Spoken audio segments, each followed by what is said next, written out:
Hello, welcome to Build Up to a Good Game. We are 1 hour and 5 minutes away from kickoff at Goodison Park as Everton taking on West Ham United, the fifth last ever game at Goodison Park. Well, fifth last ever first team men's game at Goodison Park. There might be other things, I don't know. Gonzo, how is oneself? Oh, very well, thank you. Maybe they'll make a feature film and blow it up. Maybe that'll be an opportunity for everybody to go there. You never know. There you go. Right. Gonzo doesn't know the team, so you're ready to get his live reaction, and I will read it out for you immediately.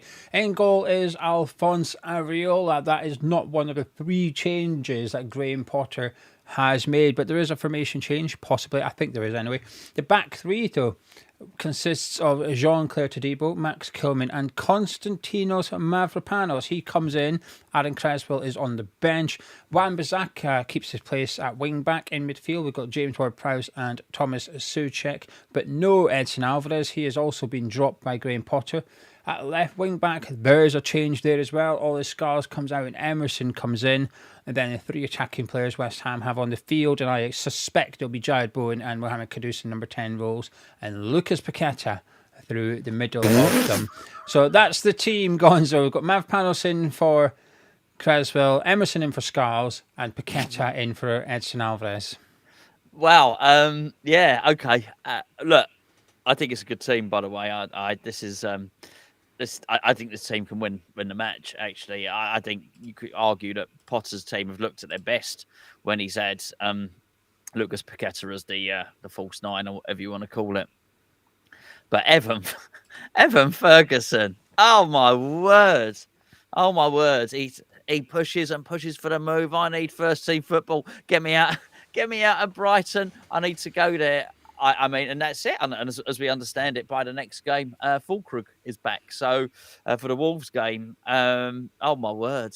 Anyway, so yeah, that's just a separate sort of side dish of a story, isn't it? So I'm not unhappy with the team. I think it's an interesting one. As long as he does that, we don't want to particularly see Bowen up front, but we've got an extra attacker for this one, which I think is no bad thing, certainly. But yeah, but I think that's quite a story, Gio. It's quite a story. You know, we get to this. We've said this a few times about a number of players.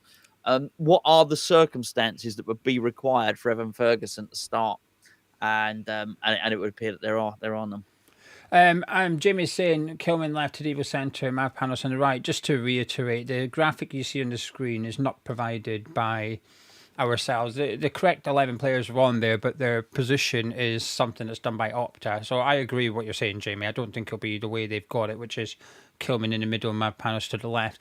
Do you suspect the same thing as myself, which will be Paqueta as striker? Or do you think it'll be Bowen as striker, or do you think Paqueta will be central midfield? What do you think will happen? I think it'll be Paqueta, striker, Bowen and Kudus, number 10, and we'll see the return of the box midfield. Yeah, I'm not that bright tactically, but I certainly think whatever label you put on him, we will see Soucek in a deeper position than Paqueta. Paqueta will be very far forward. I do think that's the case, as much as circumstances allow. It's going to be interesting. I mean, we've got the whole tactical battle before even tactical battle between the two coaches as well, which is going to be really interesting for this one. But yes, I would, if I had to put a pound on it, and there's not an awful lot I would put a pound on it. It would be that he would be pretty high up the pitch, whether that's a false nine or anything else, or whether it's a boxed midfield behind it. I just don't know. But yeah, I think he certainly needs to get Bowen involved more and moving off the right ideally as well, and a little bit deeper than he has been because just because the service has not been there. So yeah, interesting one. Jamie thinks it's a 3-4-1-2 with Paqueta as number 10. We'll wait and see. That's how I see it. What do you think the defence will look like? Jay's asking, with right centre back, central centre back, and left centre back. I think we can agree Kilman will be on the left, and then I think he will. I think he'll put Mavropanos in the middle and Todibo out to the right. Exactly right. Yeah, I'm more certain of that than the forward thing. Yeah, I'm not as certain as the forward thing. I think I'm more confident about the strikers, but that's how I see it. So there we go. Yep. We agree on that one. Where's Sam's comment? Here it is. Sam's comment. Sam says, "Nice to see the subs at the bottom. We listened. Feedback last week. So excuse me. can we get the subs going along the bottom, please? So we've done it. So the substitute bench for West Ham is as follows. It's on your screen there. Lucas Fabianski, as well as Aaron Creswell and Ollie Scars. Guido Rodriguez returns to the bench with Edson Alvarez, Carlos Soler. We've got Guilherme on the bench alongside Evan Ferguson and Danny Ings. That's the bench for West Ham this afternoon. Before we take a look at the Everton side, it's on your screen anyway. Steve says he hates the false nine term. I hate that statement. It drives me insane. Gonzo picks and chooses his football terminology. Yeah, I like it. Yeah, I do. I like it. You use some of it, but you don't like. You don't like half of it. You only like some of it. I'm not even sure I like that. I'm not even sure I said it. There was so every day on a video, someone says, "Can you not say this?" or "Can you not say this?" But I've got to. If I didn't say everything that people told me not to say, I wouldn't be doing YouTube. I think so. Yeah, I don't even know. Yeah. Some of the things do make me cringe. There's no doubt about it. I definitely prefer the floating number 2 to the false 9. And you definitely don't like low block. You prefer park the bus. Just park the bus, or just as we used to call it, defend. No, I don't. Yeah, it is funny. Yes, and you're right. So I'm a complete contradiction. I do pick and choose. Oh, it's all right. You're allowed to do that. What I use. Yeah. Yeah. We'll just. I think we'll have to. This will be a discussion with one of our patron things. What football terminology is permissible, because of course it's totally unique to yourself, isn't it, what each person likes? But Brian asked us to do a video about terms because he doesn't know what inverted winger is. He said inverted winger. He said, I don't know what that means, so can you do a video just... Yeah, I think my least favourite is the half space. So you're very, very welcome, everybody. If I start using the term the half, I don't think I know what it means, but if I start using the term the half space, please feel free to troll me in the comments. The bit you've got the Everton team. Let me just freeze it here so it doesn't switch over to the West Ham ones. You've got the Everton team on your screen now, right? Yeah. I'm looking at it. Between O'Brien and Tarkowski and Gay, that bit, that's the half space. In the middle of those three. Yeah. Is the half space. Yeah, shouldn't it be the third? It's three of them. Shouldn't it be the third space? Well, I'm only using Gay to give it so some are we talking about the corner of the 18-yard box? Yeah, in between the right back and centre back. There we go. See, the terminology already exists for this stuff. I never made it up. Okay, I'm just explaining. No, I know. So what did oh no, you know when we played against Tottenham and Ravel Morrison, we played with no striker. It wasn't called a false 9 then, was it? It was just called no striker. I've got it right? False 9 wasn't around. It was a false 9. Lionel Messi was the false 9. Because I feel like the false 9 originated from Spain with Cesc Fabregas. I feel like that's the first time I really came across the terminology of false 9, and that was the role that Cesc Fabregas was doing. Yeah. Wes Butara hates I hate 110% because it's impossible to give 110%. Yes. Yeah, anyway, we haven't even discussed the Everton one, right? No, but that's to be fair, all that 110%, all that, and the false 9. That's all the good stuff. To be fair, Anyway, but let's get into the Everton side then. Moyes, honestly, I could kill him. My opposition prediction, I sat there. I've got a full house this week. I haven't. I've got one wrong now because he's made a change. In goal is Jordan Pickford with the back four of Jake O'Brien at right back, James Tarkowski alongside Jared Brantwaite in the middle of defence with Michaelenko at left back. Idrissa Gana Gueye, who commentators now only call Idrissa Gueye. I don't like it. Bring back Gana. Idrissa Gana Gueye in midfield alongside James Garner. He's got Decore, I assume, will remain number 10.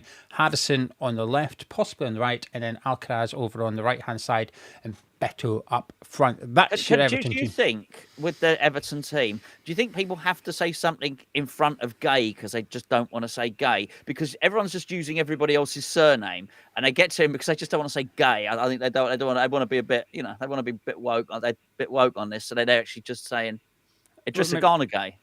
Just Gay. I don't know. Well, they don't say Gana anymore. They just say Idrissa Gueye. Listen to the commentators today. They've dropped Gana. It's gone. It's disappeared.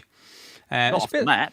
It's a bit like Bobby Reid changed to Bobby Decora Reed or whatever his name Oh, is. that's a good one. But I wonder what they'll do when it comes to the Man City goalkeeper that's in the England under-18 squad, Oliver Watmuff. I wonder what they'll do to Sven Bender. Oliver Watmuff. So he's the. But he's got a lot to choose from. To be fair, wouldn't it be nice to be in such a position?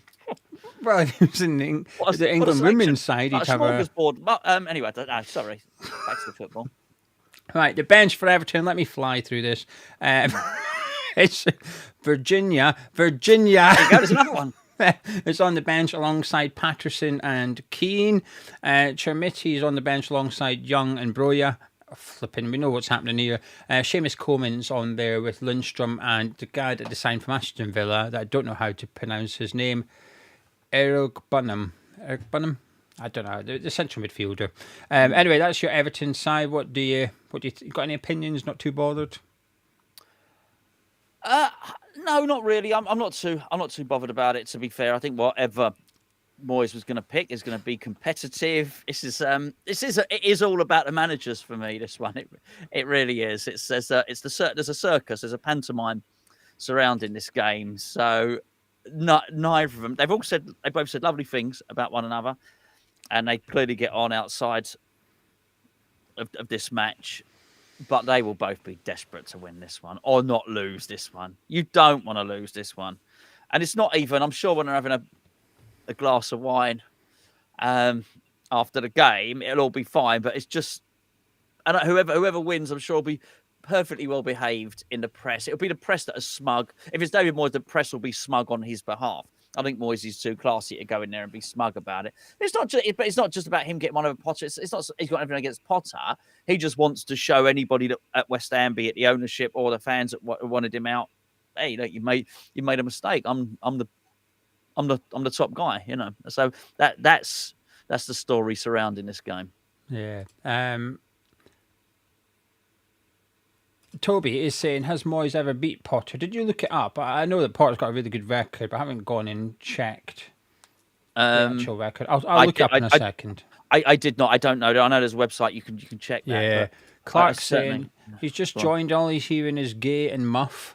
And you've joined the correct stream, Clark. To be fair, well, you're in luck, aren't you? Really, I'd be complaining about it if I joined a stream and that's all I was getting. I think this is I was just expecting a bit of football. This is additional Brucey bonus. Well, I'll tell you what then, Gonzo, I'm going to ask you again for the second time in 3 days. Could you promote Match Bingo? And while you're doing that, I'm going to go and have a look up at Graham Potter's record against David Moyes so I can let Toby know the answer.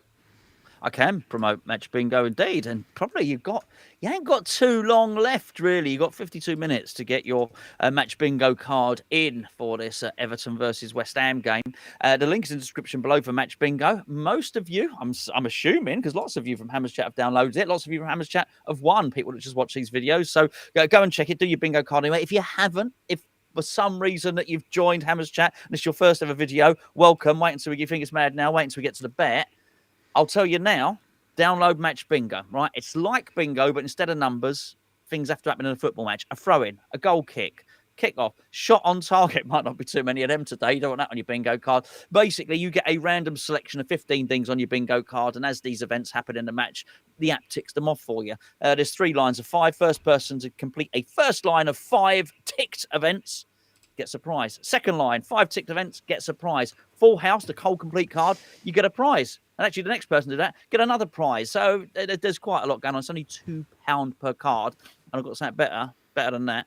If you deposit £10, then we're going to give you, not us, we don't owe you, they do. We're going to give you another £10. So you deposit 10 and you get £20. It's only £2 per play, by the way. But even though you think this is low stakes, this is pocket money stuff. Boys and girls, you can't play. Only mums and dads, I'm afraid. Only the big children can do this one. Link is in the description below. Right, Gonzo, if I told you Graham Potter's faced David Moyes 7 times in his managerial career, what do you reckon his record is? 1-4, drawn 3. Incorrect. He's 1-2. So he's only beaten Moyes twice out of 7 attempts, but they have drawn 5 games. So he is undefeated. There's only one other manager. He's faced some managers 9 or 10 times, Pep 10 times, but he's lost 9 times, so it's not a great record. He's faced a couple of managers 9 times. and nobody 8 times, so David Moyes is going to be doing 8 on his own.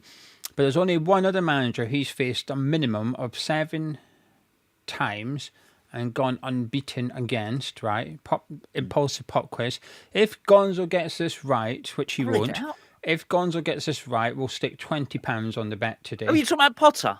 Yeah, so Potter has come up against a certain manager 7 times and he's never lost against him. Apart from Moyes, there's only one other person. Who Eddie is Howe. it? Incorrect. It's Kim Bergstrand. No. Oh, that was going to be my second guess. No bonus bet for today, unfortunately, ladies and gentlemen. But speaking of the bet, we're still going to whack one on. We're still going to put a £5 on it. And if this bet wins, we'll give one of you guys the money. Gonzo, what are you fancying? Lucas Paqueta goal. Lucas Paqueta to score a goal. Anything else you fancy? Well, that's good odds, that. 11-2 for Paqueta to score any times. Pretty good, actually. I think it'd be a draw. Good. A draw, yeah, I'm happy with that. I think it'd be a draw as well. And 5 out of 7 times in a head-to-head, I'm happy to chuck that in there. I'll tell you what, let me just... Could do with one more thing, Gonzo. I'll pick 2. It's your turn. The thing is, I don't know if I fancy cards in this game. I'll be honest with you. There's nothing that says to me there will be. But I do like Alcaraz. So I'm going to put him to have a shot on target, right? And that will give us 150 quid. Okay, so there's 3 things. If these 3 things happen, someone wins 150 quid. We need Carlos Alcaraz to have a shot on target. There is a thing in play. I'm not going to say what it is because I'm not telling you which bookmaker we're with because they do not sponsor the video. There is a thing in place. If Alcaraz goes off and someone else comes on to replace him, the bet carries on to the new player. And it's the same if Paqueta goes off and say Ferguson comes on, the bet carries on to Evan Ferguson. So that could be quite interesting. So we need the match to finish on a draw, Paqueta to score, Alcaraz have a shot on target. If that bet wins, one of you lovely lot will win £150 cash to enter in the live chat. Please put the following phrase. Page not loading. Page not loading. There's no funny spelling with page. It's not a woman's name. It's just a normal page of paper. Get that in. Page not loading into the live chat because we've decided to spam ourselves. Confuse people. And Aaron, it's not Paddy Power anymore. It used to be. Today it is not with Paddy Power. It's with a different bookmaker who have the same feature. But I'm not going to tell you who it is. It may or may not be. It's not that. You can have it though. Porting, I didn't even notice. There you go. Nikki, there you go. Thank you, Nikki. It may or may not be. It does look good in the chat. It has to be said. That's definitely going to confuse a few people. Now anyway, you want someone to join for the first time and try and join the show. What? Suddenly, refresh. Suddenly, game muffs turned out to be a good topic of conversation. It was one of my favourites. That's probably more interesting than anything that in this game, to be fair. What did you say in the match preview score prediction? I can't recall. 0-0. Yeah, are you still feeling 0-0? Well, I hope not. You just said Paqueta's going to score. Well, no, it's because I had to pick something. I can't say nobody to score, and you didn't think anyone would get a card. I didn't think anyone's going to score. Yeah, we want someone to win some money, and I'm often wrong, so you know it probably won't be 0-0. But I think it will be. Are you happy with the team, by the way? The West Ham one, that is, obviously. It's okay. I think happy would be stretching. Over exaggerating my emotion upon seeing the team. It depends. I'll tell you what it does. It depends on how Wan-Bissaka and Emerson play or how they're allowed to play. If they become attacking players, I'll be more than happy with it because basically it would mean we would have 5 attackers really. That's fine. I guess I've got to be happy because incrementally that's sort of one better. We've got one more attacker than we had last time. But as I say, if the formation works and those two, because we didn't see. I know you made the point about Harvey Barnes pinning Wan-Bissaka back in the previous game. But they were very deep, him and Scarles. So, yeah, if we can get a little bit more forward, then there's no reason why this can't be a good formation. I just, just need to see a little bit of a spark, really. I think in terms of attacking, he needs to address that. You know what? He doesn't need to do anything. Graham Potter can do what the hell he wants, right? But I would like him. I would like to be. I don't want to be reading in 5 games' time that we're still bottom of the league for chances created, well, just shots and shots on target. I think I'd like to start getting that stat up. But I would understand it if he doesn't particularly want to do that in this one. He just wants to win the game. This is all about just winning the game. I think that I'd be quite happy with that. It'd be really nice if I didn't. Nothing popped up tomorrow on my phone of Richard Keys or Chris Sutton or smug Paul Merson or whatever. No, they shouldn't have got rid of Moyes and all that. Yeah, I could. That would be really good. So I would just like him to win this one, really. Yeah, I'm pleased he's made changes. I think I'm a bit 6 1/2 with the Mavropanos coming in for Aaron Creswell, in the sense that I think I sort of get it taking Creswell out because, like I said, I think I had concerns that David Moyes would target Aaron Creswell, but Mavropanos coming in, I'm not sure. I'm not sure Creswell sort of deserved to be dropped, if that makes sense. I kind of get it. The midfield of Ward-Prowse and Souček, I'm not keen, Gonzo. I am not keen on it at all. I think we've seen it in the past, and I appreciate Potter's different to Lopetegui and David Moyes, but we've seen it under 2 different managers, and it's not worked under 2 different managers. So for it to work under the third one, if there is one fixture it might work in, I think it's possibly this one. I think this is the one that it could actually be okay for, because I don't think Everton are technically the best side in the Premier League, and it's a bit more of a physical battle, and I think they'll be okay with that kind of match. Paqueta, I'm pleased he's back in. Not so much as a striker per se, but I sort of get it. But the conversation or the concerns or the queries over Evan Ferguson will continue after this game as well. And like we said, post-international break, the expectation is that Füllkrug's available, and therefore that's who we'd want to see. But he does take a while to play injured players again. We've seen it with Todibo. He's been handled very carefully. Jared Bowen was substituted when he first came back from injury. He was substituted. So Paqueta's the only one. Even actually, no, Monday Paqueta didn't start. He kept him on the bench, didn't he? So he can be a bit reserved when bringing a player back from injury. So I think Füllkrug will be wrapped in cotton wool a little bit. That's true. But there's no confidence though that Ferguson will start and Füllkrug will come on to replace him. It'll be Paqueta starts and Füllkrug will come on to replace him, or Kudus or something. So it's a bit of a strange one. I'm not buzzing about the starting 11. I'm happy enough to some extent, but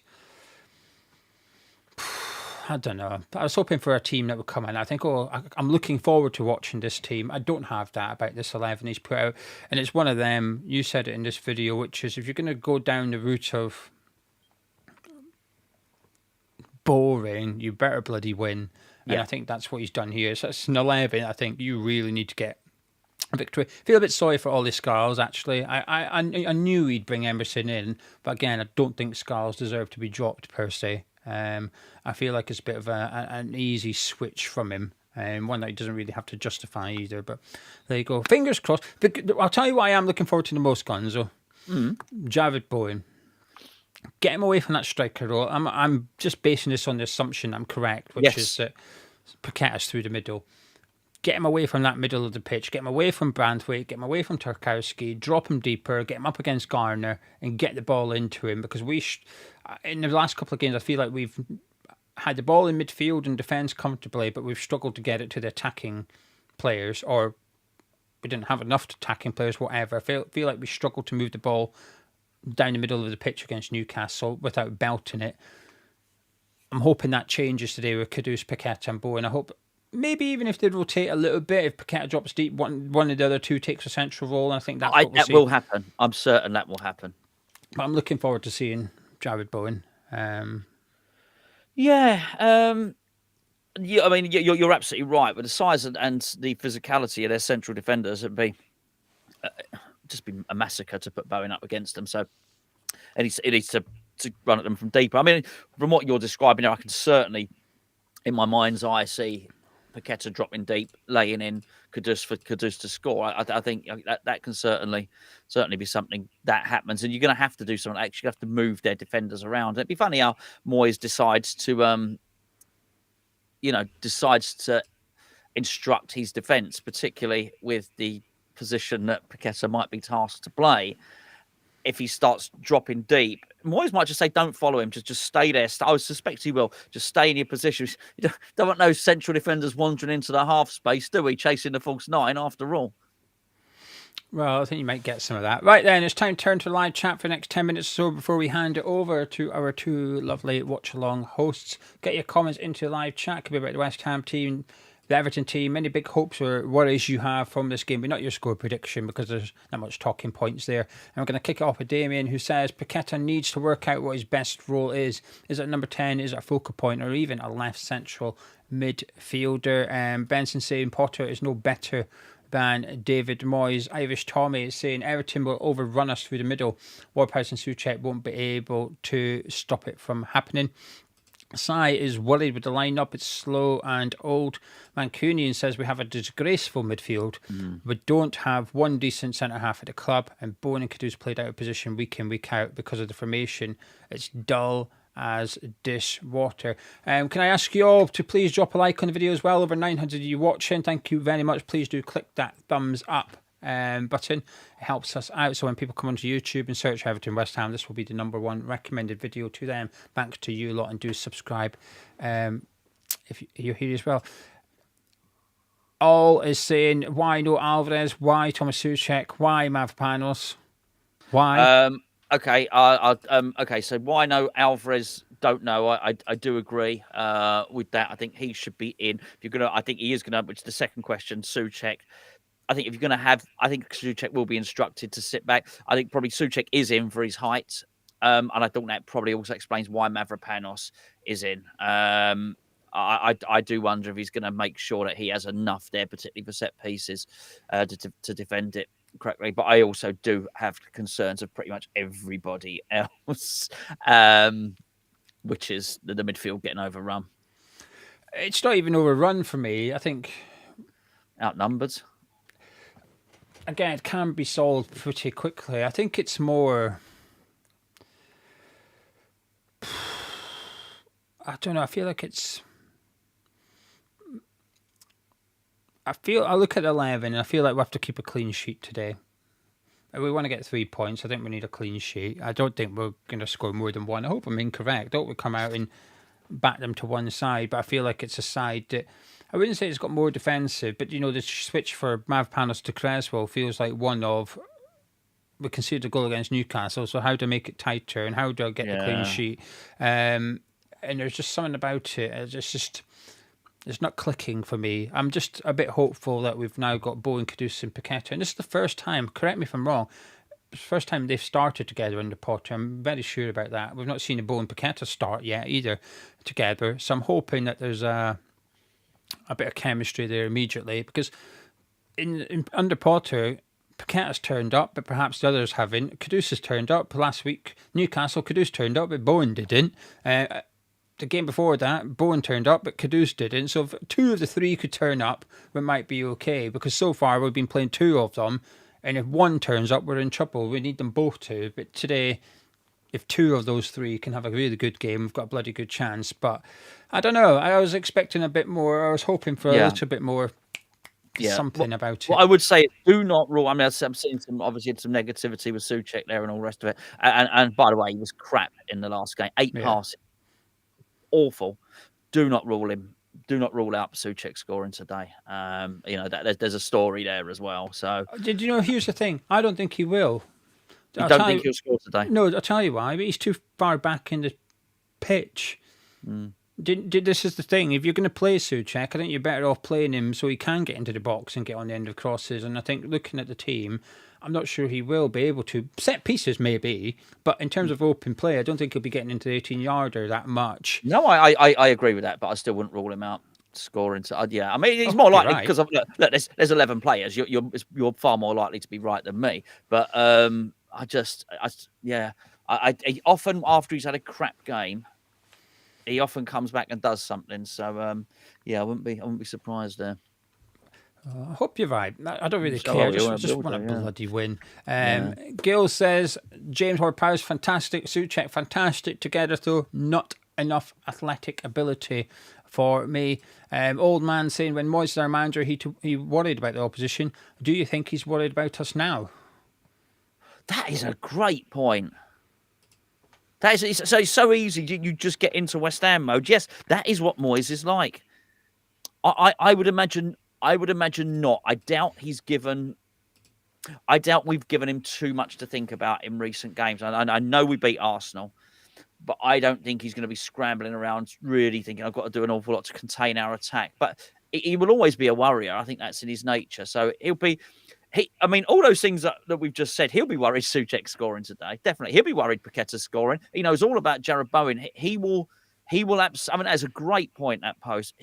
Moyes is pre-programmed to see danger. He'll be looking at Goodison. He'll be looking at that. He'll be seeing. We're looking at everything. Well, it's quite a negative team. He will be seeing danger. Definitely. Will he be? That doesn't mean he's not going to be confident though, because I think he always is confident that his tactics will win out. Look, I even fancied it when he was going backs to the wall. When he didn't even need to. I still think that David, even when he was capitulating and we could see loads of goals, in his mind, David Moyes still thought, we're going to win this 1-0 at the start of the game. I'm very sure about that. Yeah, I think the thing is, though, as well, it's been working for him at Everton. He lost his first league game against Villa, and since then he's been unbeaten, bar the FA Cup game. They're one of the best informed teams in the league at the minute. So I think the Moyes thing allows you to sometimes almost forget that Everton are playing really well, hard to beat. 5 games left at Goodison Park. It's not an easy task today. Greg saying Souček does not suit the possession-based football at all. He just cannot link the play. As much as I love his work creating goals, he constantly misplaces passes. I mean, he's only doing 8 in the first place. Roger says if Potter's decided Alvarez and Rodriguez are not for him and we're going to replace with a proper athletic number 8 in the summer, then I'm fine with him using Ward-Prowse and Souček as long as it is a stopgap. And I think you're right, Roger, on pretty much all of that, to be fair. Whoopie Doo says, I like Potter coming in, but this has become quite disappointing. He's managing like his job is on the line and wants to squeak out nil. That is true. Yeah, I've got to say, that is bang on.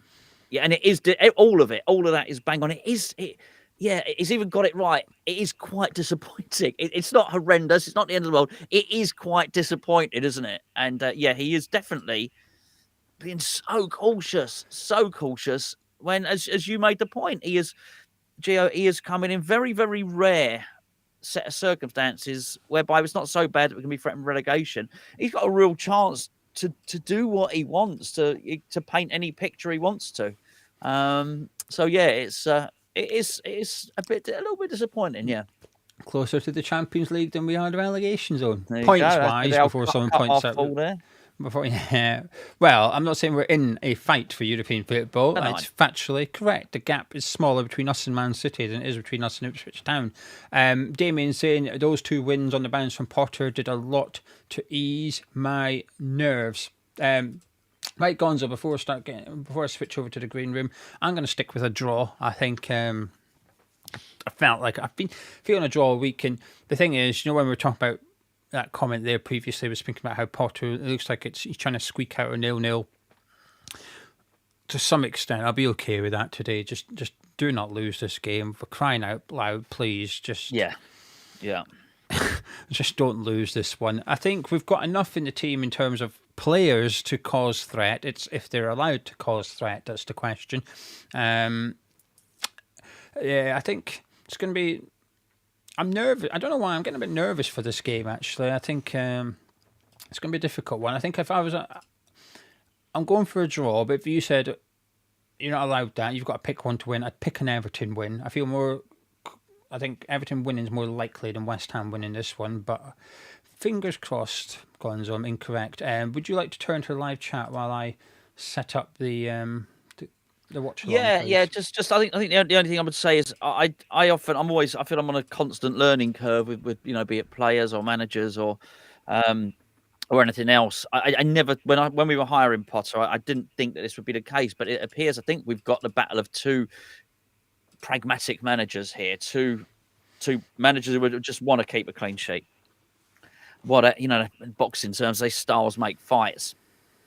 Not sure how much that is going to translate into a stunning spectacle of football, but excuse me. There we go. Right, Jay.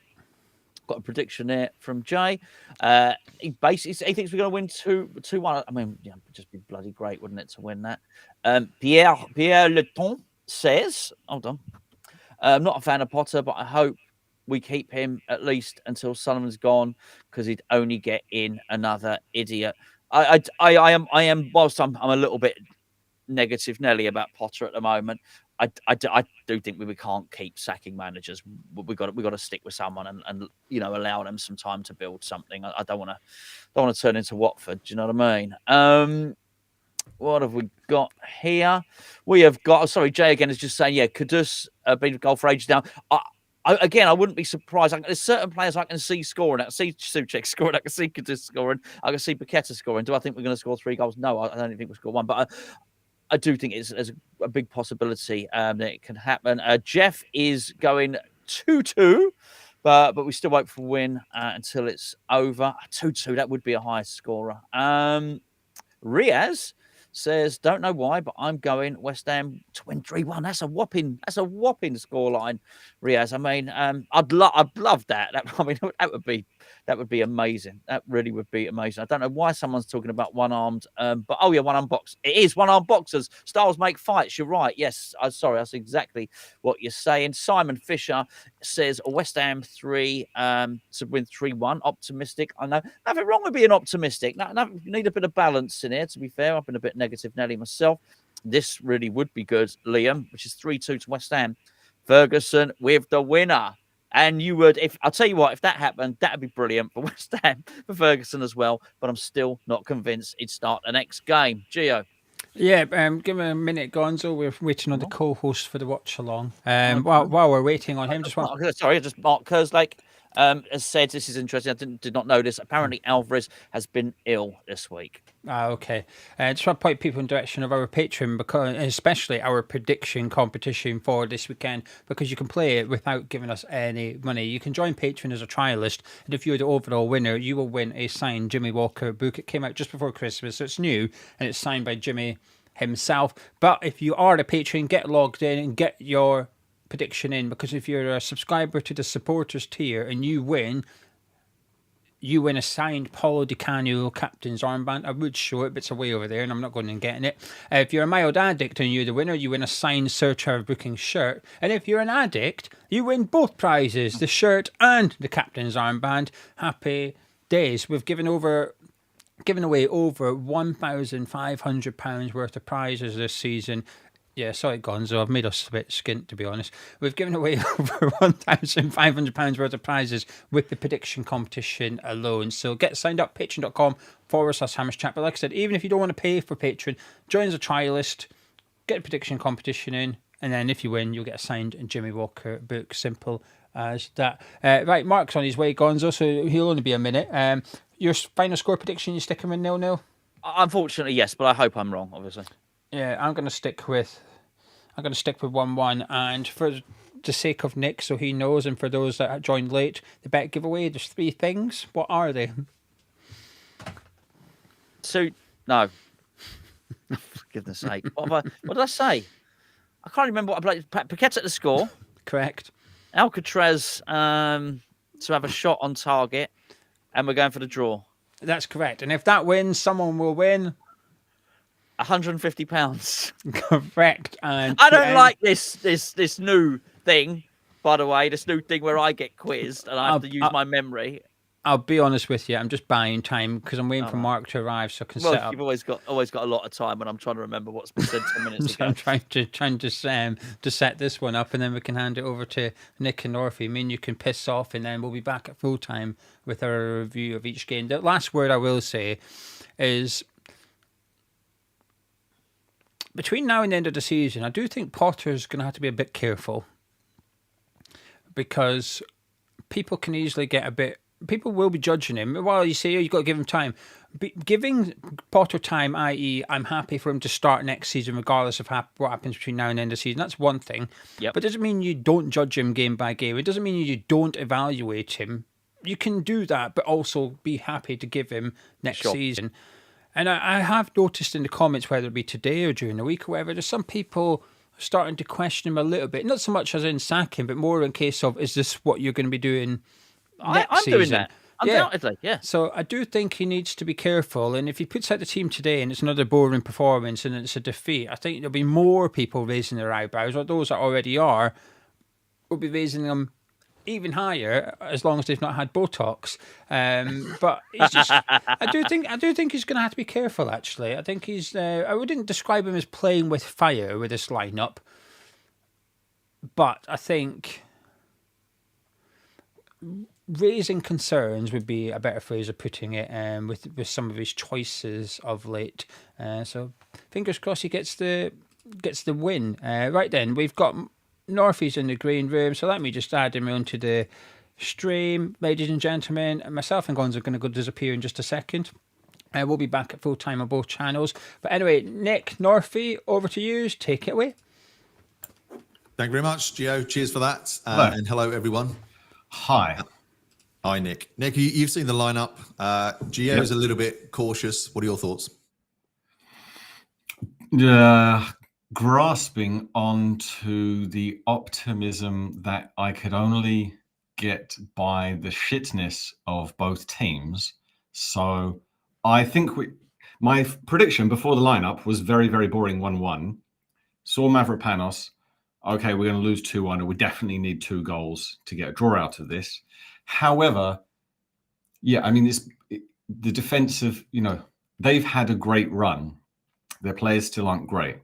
So they could still make mistakes. They could still let us in. So, yeah, it's like every West Ham game recently. You just think, where's the hope here? Where's the possible joy I could take from this footballing occasion? And although I do believe still in Potter for the long term, he's just really robbing me of any form of hedonistic dopamine hit, short-term joy, pleasure of being a West Ham fan at this point. So yeah, I'm just, if I can just ignore Dinos Mavropanos for a moment, maybe we'll get a 1-1. What do you think? Well, the last couple of weeks I've been optimistic, and I said we'll win comfortably and put in a decent performance. Now that hasn't happened. We won obviously 2-0 against, which was one of the most boring games a couple of weeks ago, and then another boring match last time around. I don't know. I mean, I think he's gone. Mavropanos, as we all know, like there's you're giving them a 1-0 lead in our opinion because he's so shocking. So I'm going for 2-1. I think 2-1. And I mean, Paqueta's due a decent game, isn't he? He's due one. Many of them are due a decent game of football. Come on. Goodison as well. Goodison needs. I mean, he's yeah. And when you look at that team, and then you look at that bench, it's not a bad bench. You think that's pretty good. You compare that to Everton's on paper. Games ain't played on paper, I know, but on paper, this should be really a game we should win. Like we should win this game. The problem is that they're on form, we're not. And I know we said when Potter came in, this is kind of like a very long pre-season for him. He's got pretty much a free hit. I think the performances have been so poor, just in terms of entertainment value and goals scored, that he's starting to grind on people. I don't know. We see it in the comments. Obviously, we're West Ham fans ourselves. We talk to people, so there's murmurings of discontent. But I still think that's too early. I still think Potter can do it. He can turn it around. He will start to play a bit more attractive football, but it needs to happen soon because these watch-alongs are becoming tough. Yeah, it's not something you really look forward to. When you're actually on it and you see the chat and okay, the conversation comes in, it's fine. But when you know that, because I spoke to, obviously same thing, you speak to a lot of people, and some people who could have gone to the Newcastle game didn't bother, and some people who watched it on TV stopped watching at the second half because it was that bad. And yeah, for today, it's also just the chances created in the Newcastle game. Yeah, one goal. That goal itself easily it could and should have been defended better, and we may have got something out of the few chances that we had, but they weren't really chances. There was that, Goodison should have got a shot away, but that wasn't really a created chance. That was just a random ball over the top. Yep. Bowen's chance that he should have done better with, that came about probably through a mistake from Newcastle's side. And then there was that Goodison second half ball rolled across. That wasn't a chance because no one was there to take it, but that was the closest we've come to a chance. And then again, it's just the frustration and concern is that Paqueta's going to turn up and just kind of be there on the pitch, but not really go for it. So yeah, but to be fair, I think when we had that centre three of Souček, Ward-Prowse, and Alvarez, that for me is a shocking three. At least now we've got some creativity. So we do have Emerson and I think Ward-Prowse actually did okay last game, but I don't think he did anything spectacular, but he didn't do anything wrong. So I think he tied it up well. He tied it up much better than Alvarez. So for me, I prefer him over Alvarez. So that will hopefully give Paqueta a bit of creativity to go forward. But the thing I've noticed recently, I don't know if you've noticed this as well, but I kind of see a bit of selfishness between Bowen and Goodison. They're not passing to each other a huge amount. yeah, And I noticed that in the last game, and I wonder if that's going to continue. I'm not saying anything's happening there, but that you've got to play as a team, and I think sometimes they're playing as individuals at the moment, and that's costing us. Yeah, I think with Bowen, it probably gets to the point where he's seeing what Goodison does, and when he has the striking opportunity, he believes in himself. That's fine. And then obviously from the Goodison side, he's in that state of he's just overthinking a lot of things. But yeah, I mean, you're right. You're right about teamwork. I mean, in the chat, Chris is obviously being pessimistic because that's Chris. And he's thinking it's a bit boring. Mark says, how are we going to set up in defence? I don't know, only because last one, Todibo was on the right and he did really well. Like that side of Wan-Bissaka and Todibo was excellent, but then you obviously had Kilmer and Cresswell. So I don't know if Mavropanos coming in means that will push Todibo over to the other side. Absolutely no idea. I mean, yeah, pessimistic, Pete. The squad is poor. I mean, yeah, we know we need some players in. We need some players out. I think every team's like that though. Yeah, and it's a big job. It is a big job over the summer for sure.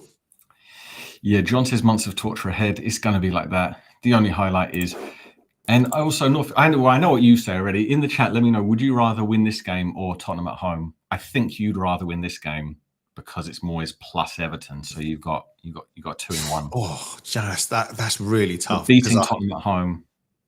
I mean, beating Tottenham it's when there's nothing else to play for in the whole season. Yeah, exactly. That's kind of a cup final for us. I think it's just that one-upmanship of Spurs fans that we know. But yeah, I detest Everton. I just think Everton are the crappiest, pointless club in the whole Premier League. I'd love to have gone down, and the fact that Moyes has gone back there as well. It's just like a kick in the guts. DC's back in the chat. He disappeared for the last game. Because I think he was sulking in the chat. If you can let me know, because I think I said DC. I think I said something in banter about him, and then he disappeared. So in the chat, let me know. Do you think DC was A, sulking like a petulant child, so he wasn't there the last game? B, no, was he doing something positive to his community, like helping a charity? He's volunteering, wasn't he, at the local food bank? He's a gentleman, as DC. We know that. Involved with something positive, or see something else. To be creative. What was he doing?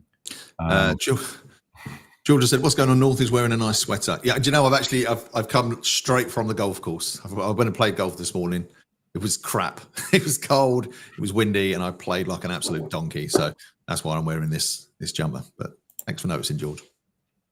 Yeah, Tony Phillips, too early to know about Potter. Hard watching this team, these selections. Exactly my feeling.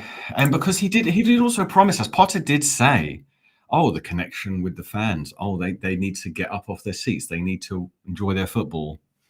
So he said that. And the only thing is, again, ongoing frustration of a different type is if there's something in Ferguson's contract where we have to pay if he plays more. And why take him? You know, we're struggling with goals. Like, if you've got to pay, there's no point signing that contract and then holding him back when we are struggling for. We're not sort of struggling for goals, but we don't have a finisher. Bowen's been doing okay. He's always going to score, but you can't just rely on Bowen week in, week out. Yeah, Mark brings up Irving, and someone else brought up Irving in the chat as well. It's just also one of these strange people. Wan-Bissaka getting treatment during warm-up. Where did you see that, NH Hammer? Are you at the game? I don't think anything would be streamed this early, unless you've got like some kind of miracle information or a text update at some point. Fluffy Python's back. He's not happy that Ferguson's not starting. A few people obviously are not happy that Ferguson's not starting. Would you start him? And if so, Nick, who would you take out and who would you put in? Sorry, Irving was this. I was going to the chat. Yeah, sorry, no. With regards to Ferguson, if you could squeeze Ferguson in today, who would you take out and who would you, who would you sacrifice in today's lineup? From the lineup as it is, probably Paqueta, because you're still going to need two other midfielders in there. In an ideal world, if he was playing as well as he could possibly play, then I would have Paqueta in the midfield too, in this case, alongside Ward-Prowse, maybe Alvarez. But Ward-Prowse did fine. But then I'd probably, to put Ferguson in, you'd probably just could change to a back four. I don't really see why you need Mavropanos in there. I don't really see why you need a back five if the wing backs are different. Because if you've got these wing backs, same as we had last game, we didn't play a 3-5-2, we played a 5-3-2. The only game that's legitimate to do so is Arsenal away. And it worked. 1-0 victory. Wonderful. Yeah. Apart from that, we're just relentlessly playing a 5-3-2. And again, the worry with this game is that Goodison and Bowen are going to do too much, which is like, they're doing too much in a positive way. They're trying to get involved. They're trying to help the team. But there's not an attacker. They're not wingers. They're not staying up there as wingers. They're getting involved, coming back, then trying to be up the wing, then trying to be in the middle. So they're just trying to do too many things. So you've got, whether it's Emerson, Wan-Bissaka, Scars, whoever it is, you've got those players wide. Why you need three? What, against the mighty Beto or, even Newcastle? Yeah, Isak's good, but it's just the game before that. We're just too defensive. We need to change it up. Yeah, to be fair to Everton, they've been in good form, and Beto is actually looking like a decent striker at the moment. So, but I still think we've got a better squad. I know some people are saying we've got a crap squad in the chat, but I still think we have a better squad overall than Everton. So, I think we should win this. I keep being positive. I keep trying to be positive because everybody in the comments is saying we're a couple of negative ninnies. But, it's really tough when it has been so slow. And I just want to see a bit of pace in the attack. Let's just go out, and we've got some really good attacking players. If you looked at Everton, let's take this. If you looked at Everton, would they take Paqueta, Bowen, and Kudus? Of course they would, all day long. They'd take them. And if they did, they'd maybe not under Moyes, but they'd take them and they'd use them. So they'd try attacking. Now, we all know how Everton's probably going to play this. They're probably going to sit back, counter us, because we know what Moyes can do. So will that come into this game? Obviously, our players knowing Moyes so well, will they be able to kind of second guess what the tactics will be? I mean, in some of the games they've had their gung-ho moments, and with the squad they've got a couple of attacking players. So I think Moyes going in there and getting some early results let them continue to play that way. But they're still error-prone through the field. Their players can give the ball away. Tarkowski, however you want to pronounce it. Probably go Tarkowski. I still like him though. He's okay, but he's getting on a bit. So yeah, result wise and game wise, I still feel it's going to go. I still feel it's going to go the way it is. I mean, I did see someone earlier say that for a win, they'd actually do some gardening today if we could beat Moyes. So I kind of want to feel like if anyone else has things they do, keep it appropriate at all if possible. What would you do today to win this game and turn over David Moyes? Is there like a promise you can make? It doesn't have to be to an almighty deity or some form of God, but if you could just promise, I will do this, if you commit to it, and then if we win, if the miracle happens, we can hold you to it. There's a couple of other things I also want to get your thoughts on, like away from West Ham, what's been going on this week. Mm-hmm. One is, I don't understand why there's controversy against Atletico Madrid's Alvarez penalty, because rules are rules. Laws are laws. At the end of the day, 2 touch is no, and he got 2 touches on it. But a lot of people have been disagreeing with that, but it's the rule. They're disagreeing with it should have been given. Doesn't make sense.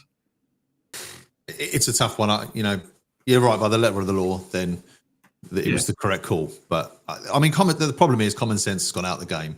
And I think everything to the letter of the law now is just so to the nth degree. Common sense. I mean, I'm not just saying football. Common sense has gone out the window for a lot of things these days, which just seem to be these are the rules, like bloody nerds or something. Like, yeah, but if that was against you, if West Ham ever got to an actual penalty shootout, you'd be screaming. Chalk that one off. Double touch. Yeah, I don't like it. I would say that. I can see what I was given. Not a fan, but it's not West Ham, so who cares? Yeah, I did see one of these things, because obviously people always gone about Real Madrid and the advantages they get in referees' decisions and this kind of thing. I saw a montage of the last 10 years of happenings, and you see the sheer frequency of times that they get highly, controversial, like referee's decision. And then they had one clip when they were doing the draw when Real Madrid got an easy game. It was about 10 years ago or something. And the man's hand goes into the thing, and he just grabs a ball, like definitely holds that, and then swishes everything around, pulls it out, and it says Real Madrid. So there are conspiracy theorists in the chat that just are quite suspicious about this Real Madrid. Are you insinuating there's corruption in football? I'm not having it. I would never do so. But, yeah, I mean, the good thing is they have Arsenal next. Surely that's a nice conclusion to their season, is to go to the Bernabeu and lose 4-0. Yeah, they'll get spanked. We can hope for that. The other one was Højlund, when he elbowed the other player in the face, caused him to bleed, and Robbie Savage said it was like brilliant attacking play, and there was nothing wrong with that. I thought that was absolutely nonsensical as well. Didn't see that one. I must admit, because it was the Man U and Tottenham game on there, so I watched the Spurs one, just praying that they would lose. So yeah, unfortunately, I didn't go to plan. Yeah. No, the only other good thing for the week was just watching Liverpool lose after all of their fans and YouTube commentators. I saw when Gio had that conversation with their person, someone commented on the video saying it's really annoying because Liverpool seem to think they're playing football in a higher dimension. When they've basically just had good luck that in this season no one else has a decent points tally, because City have disappeared off it. So I just like to see Slot kind of get what's coming to him when all of the players leave, and he has to manage a football team that's his, not Jurgen Klopp's. Yeah. Well, I mean, I just hope we can make the other side of Liverpool cry today. That's the main thing. That's what I'm interested in. And I know also it's a good point from Jeff that he said he can't believe Jordan Henderson got back into the England squad and talking about other things. Obviously, Bowen is in, which is well deserves it. Yeah, how the hell does Henderson get into the England squad? Like, what are you going to learn from that? It blows my mind. Like, he's probably won't play. Weird.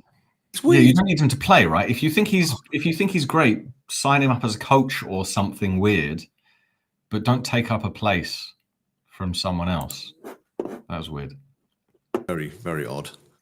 But English football's crap to watch. It's bloody boring anyway, so try not to watch that. Yeah, still some people are positive. Liam says 3-2. Paul says that'd be a game. Away from home. I don't really know. Commentators are feeling Souček and Paqueta will be key for West Ham to take. Are they American though, or what commentators do they have on American TV? I mean, again, Souček's another one. He scored, didn't he? Actually scored fairly recently. The one he didn't celebrate, but he can nick goals. We've got goals in us. That's the thing. We do have goals, but they're going to counter. So I think the thing for this game, when we're talking about working back, because they're going to counter. So is Paqueta going to do that running? Is he going to bomb back and help out? Because I think that's a big thing that he needs to do today. No, I don't. I can't see it happening. Yeah, people are saying about that Alvarez thing should have been retaken. What do you think? About what? If it retaken? Well, I don't know. I mean, whatever happens in the rule, right? You can change the rules, but whatever happened in that moment in time, as it was a shootout, that's the thing. That's the thing that needed to happen.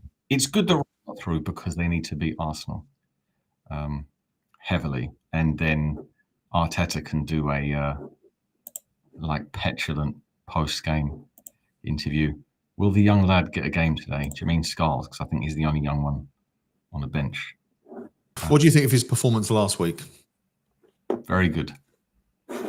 Yeah, I don't know why he's been dropped. The goal, you could say the goal was partially his fault, but at that point he was behind the play and Alvarez was in front of him, and midfielder to midfielder, that should have been Alvarez's job, who is also dropped today.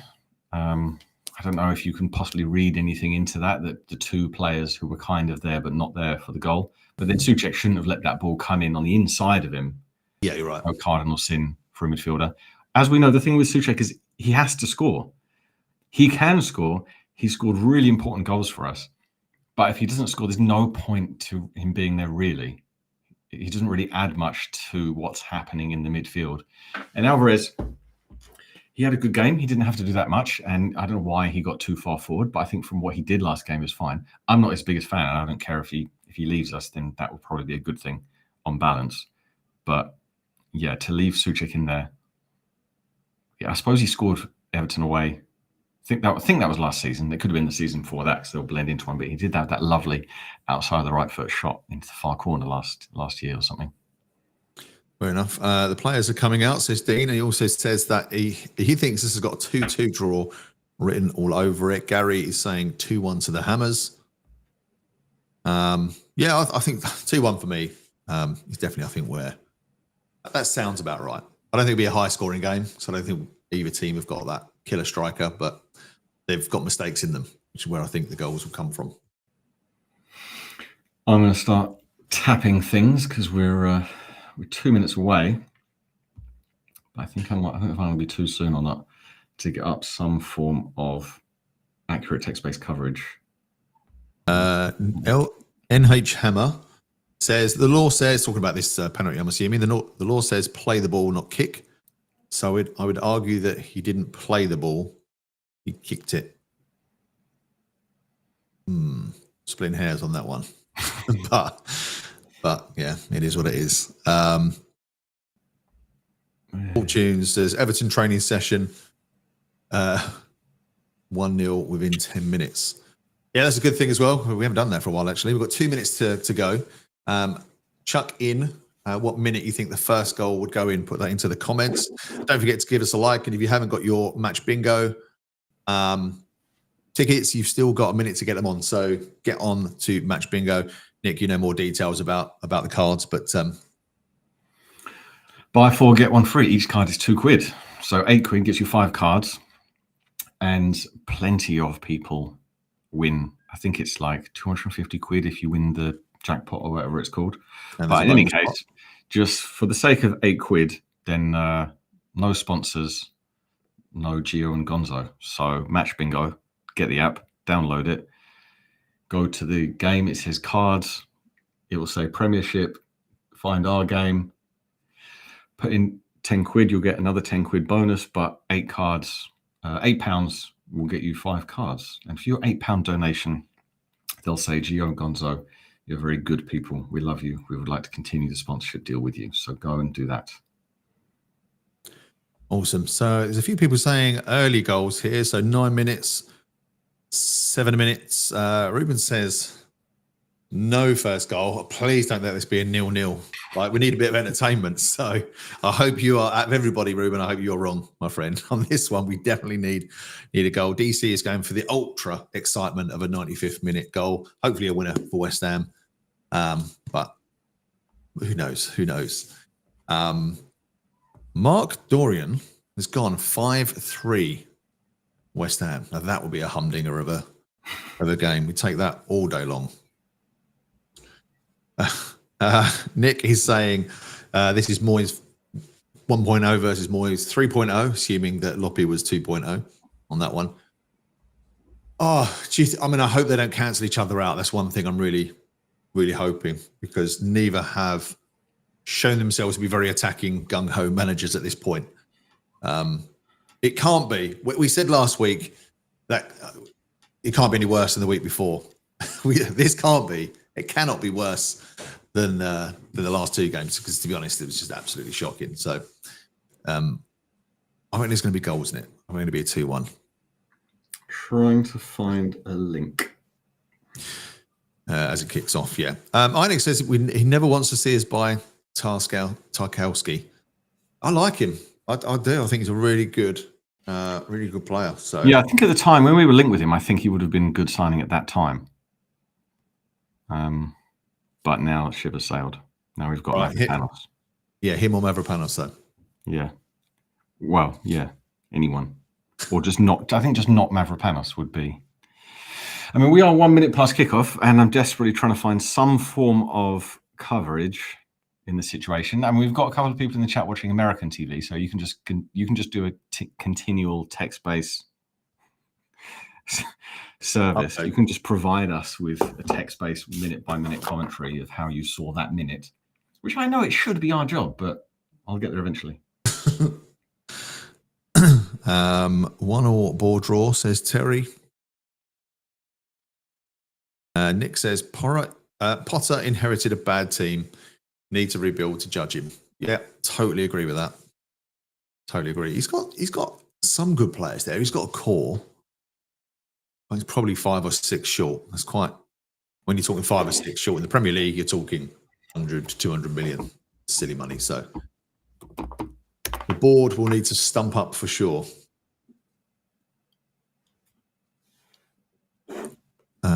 David Moyes has not won all 7 of his meetings.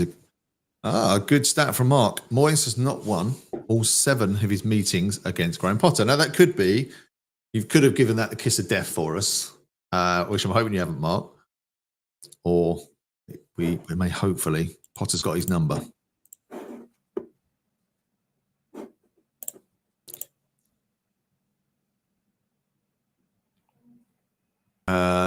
Paul. Sorry, Nick. Paul said, check the West Ham Discord feed. Are you on the West Ham Discord? Yeah, but the ones I get from there, all I do is just download things and click things, and it's all just a bit messy. Horrendous. I will get there eventually, and I'll tell you when I've got something. Fluffy Python's back. Time for some rhymes, he says. Kick us off. Python's back. Go for it.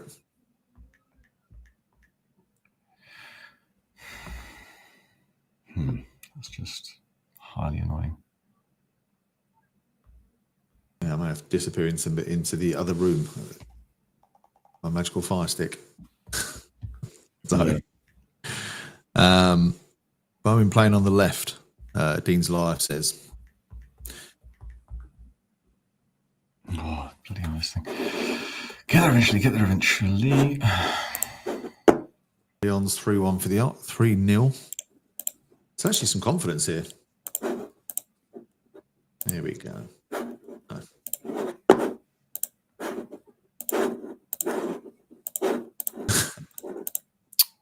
Jesus Christ.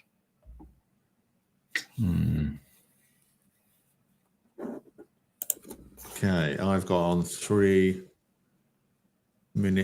minutes I'm on. So I'm 30 seconds behind. As Everton just play around at the back. Not really too much happening at the moment then. I hope we don't say that too often. all lumped up. That goes straight to Areola. Actually, here's a good question for people in the comments as well. Areola, for me, in the early part of the season, he was dodgy and actually didn't mind that he was swapped out for Fabs. He was good last couple of games, actually. Would you keep... Oh, don't lose it there. Oh, Kudus got lucky there. Kudus was picked up in midfield, run back into defence and got tackled, but luckily it was a foul. So he almost messed that up then. Kudus, he's got to be a bit more on it. So coming back to that, would you keep Areola as number one, or do you think we still might need an upgrade there? We need one keeper at least. We know Fabs can't keep going on forever, but would you bring someone on to be a number one or a number two? I don't mean that in the potty sense. Okay, so West Ham just playing it around. Wan-Bissaka into Kudus. Kudus gets tackled again. Kudus keeps running backwards at the moment. He's coming back to his own defence. I'll pop your WhatsApp, Nick. Sorry, what? I'm trying to get a thing. Shall I pop you a WhatsApp? Yes, please. Okay, I'm doing that now.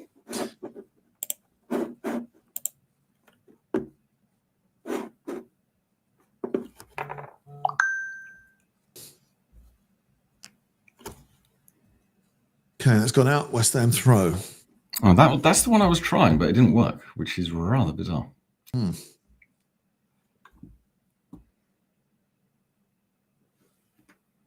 Paul Flower says, you know what? I can't wait till next season until Pot rebuilds a squad. I just hope we're not wishing for this season to end again this time next season. Yeah, I think we're all exactly on that same page, Paul. Totally agree with you there, mate.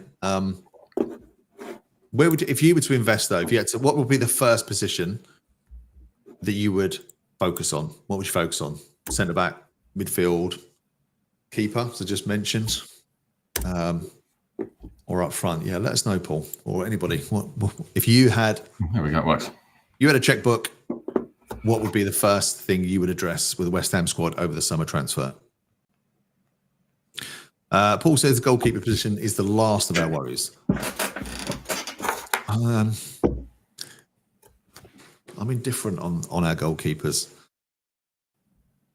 It's not top priority, though. I'd agree with that. So Everton with the ball. It's all very much sidewards at the moment, though. And plays it back to defence. On the left wing now.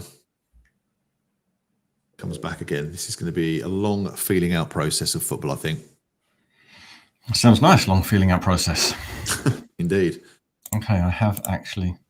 Yeah, I don't know why the thing I was on before. DC said, who's playing up top? It is Kudus in the middle. So Bowen's on the right. And Kudus is more central from what I can see at the moment. Yeah. Everton allowed to shoot. Oh, good block. They're a bit all over the place. I mean, Paqueta's now on the right. Yeah. And he's been there for quite some time ahead of Wan-Bissaka.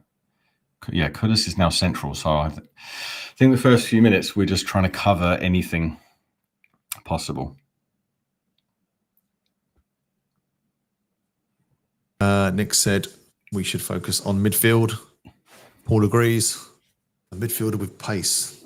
That'd be nice, wouldn't it? I mean, yeah, if Angel Gomez is available, it's about the quality. I think for us, it's more about the quality rather than the positions, because we could do with quality everywhere, really.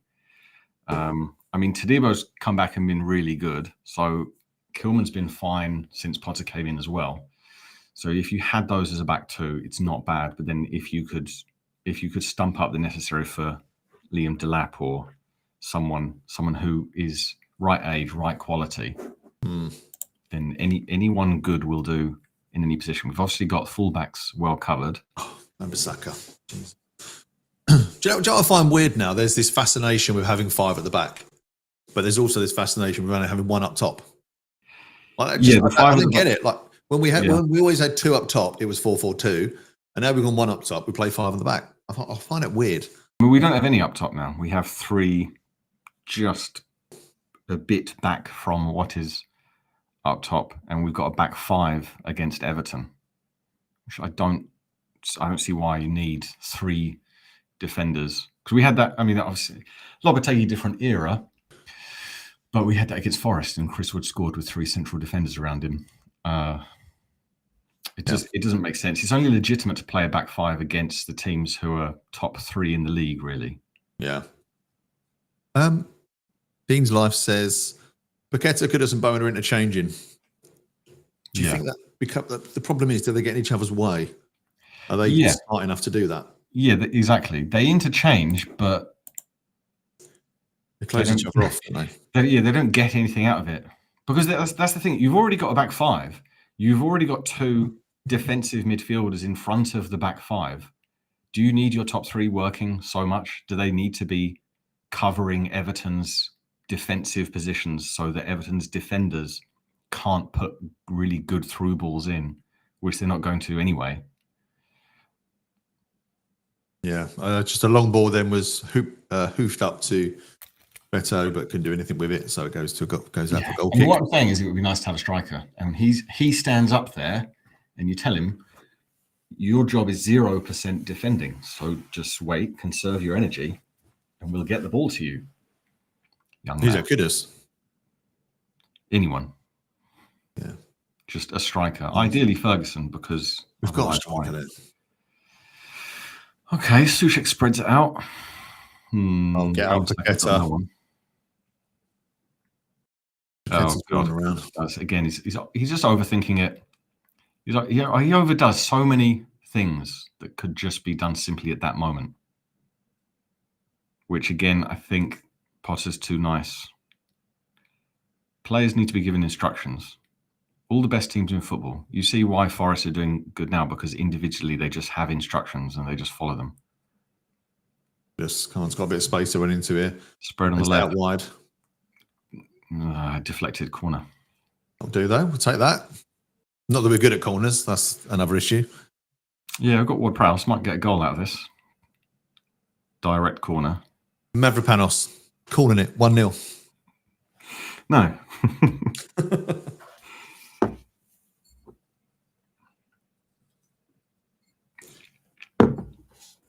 I love Neil there. Corner, like it's a goal. Yes, corner. Come on. Can we do anything with this? Come on, boys. Come on. Your idea of quality makes someone with historically inspired moment or 2 followed by consistent ability or occasional. Not exactly. Oh, great save, Pickford.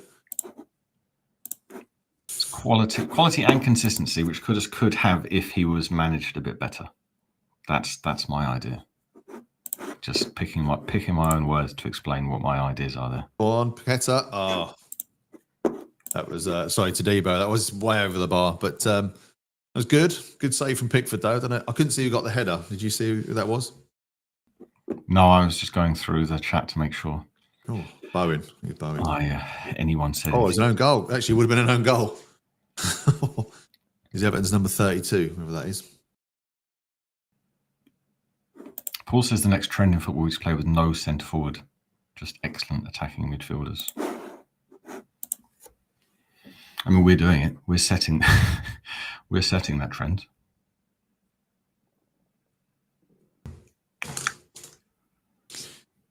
And it's just passing around midfield at the moment. Nothing much happening. Yeah.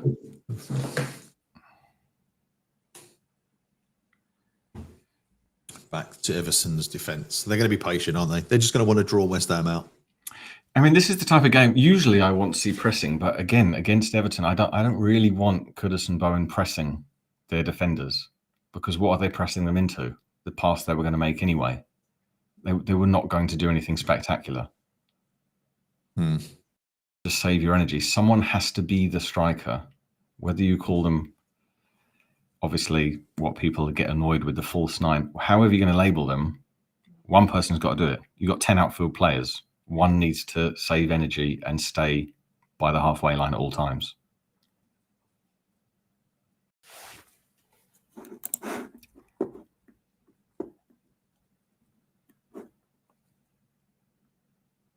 Yeah, Everton just passing around, pass it all the way back to the keeper, and they build again.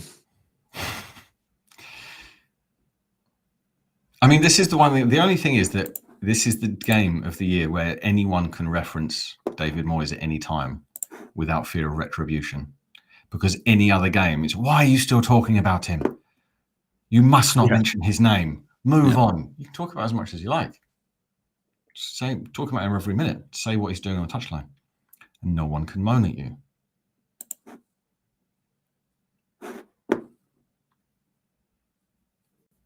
Okay, it's a free kick here to Everton. So, yeah, bit of a breaking play. It's too far to shoot, though. Over on the left wing, about 30 yards. Harrison's going to swing it in. Nice catch by Areola. Straight at Areola. Also, just slightly, just because it reminded me of Jack Harrison there, who was an ex-teammate of Calvin Phillips. Phillips is apparently already agreed has a pre-agreement to go back to Leeds if they come up. I'd say you should go to them if they stay in the Championship, to be honest. But is he still Premier League level? Calvin Never Phillips? was. He never was. He had one good season. Yeah, he had one good season when his job was basically passing, and then he went to City and he was rubbish, and then he came us and he was worse, and then he went to Ipswich and he's terrible. He's just rubbish.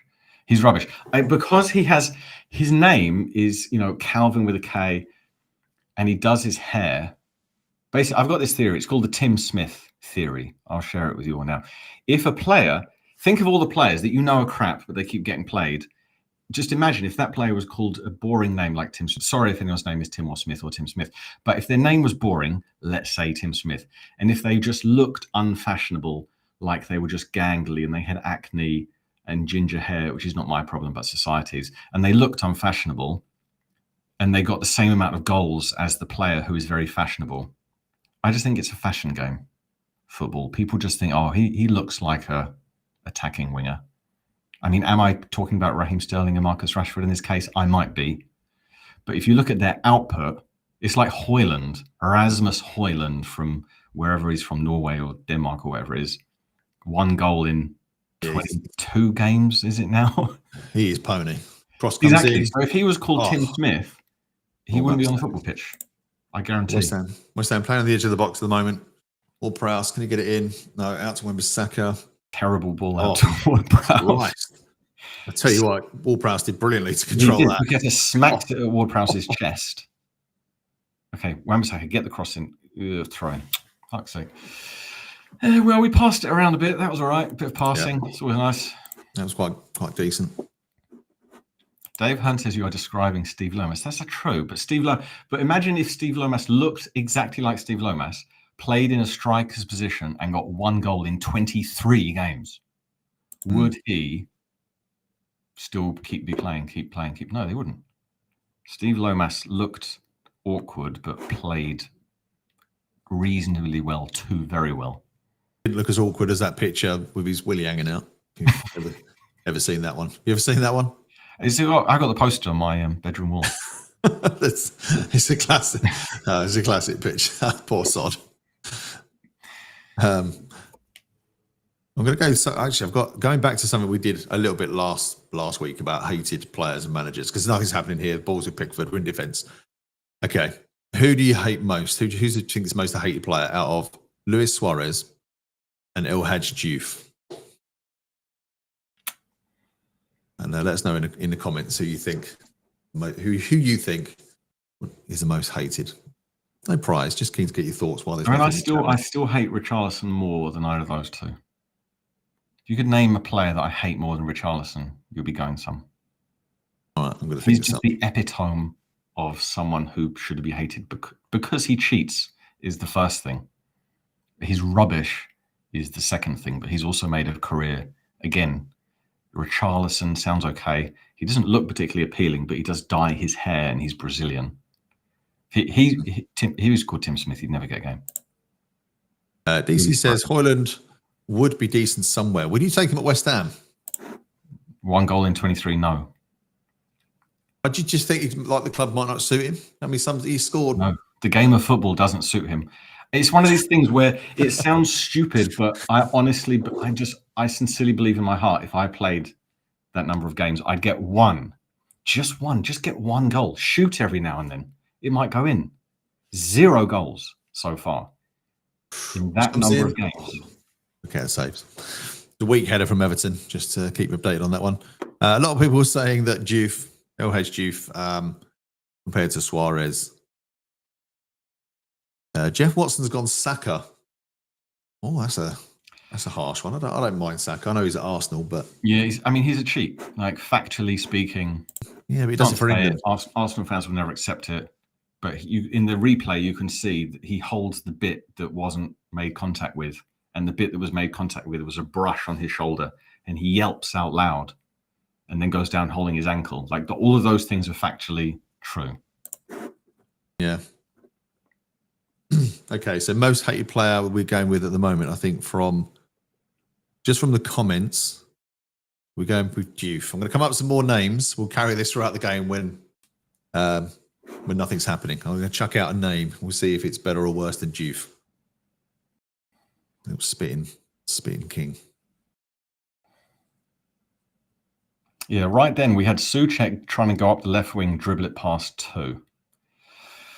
Which is not Souček's fault that he can't do that, but we know that he can't do that. He knows that Everton know, everyone in the stadium knows that Souček can't do that, so shouldn't be asked to do that.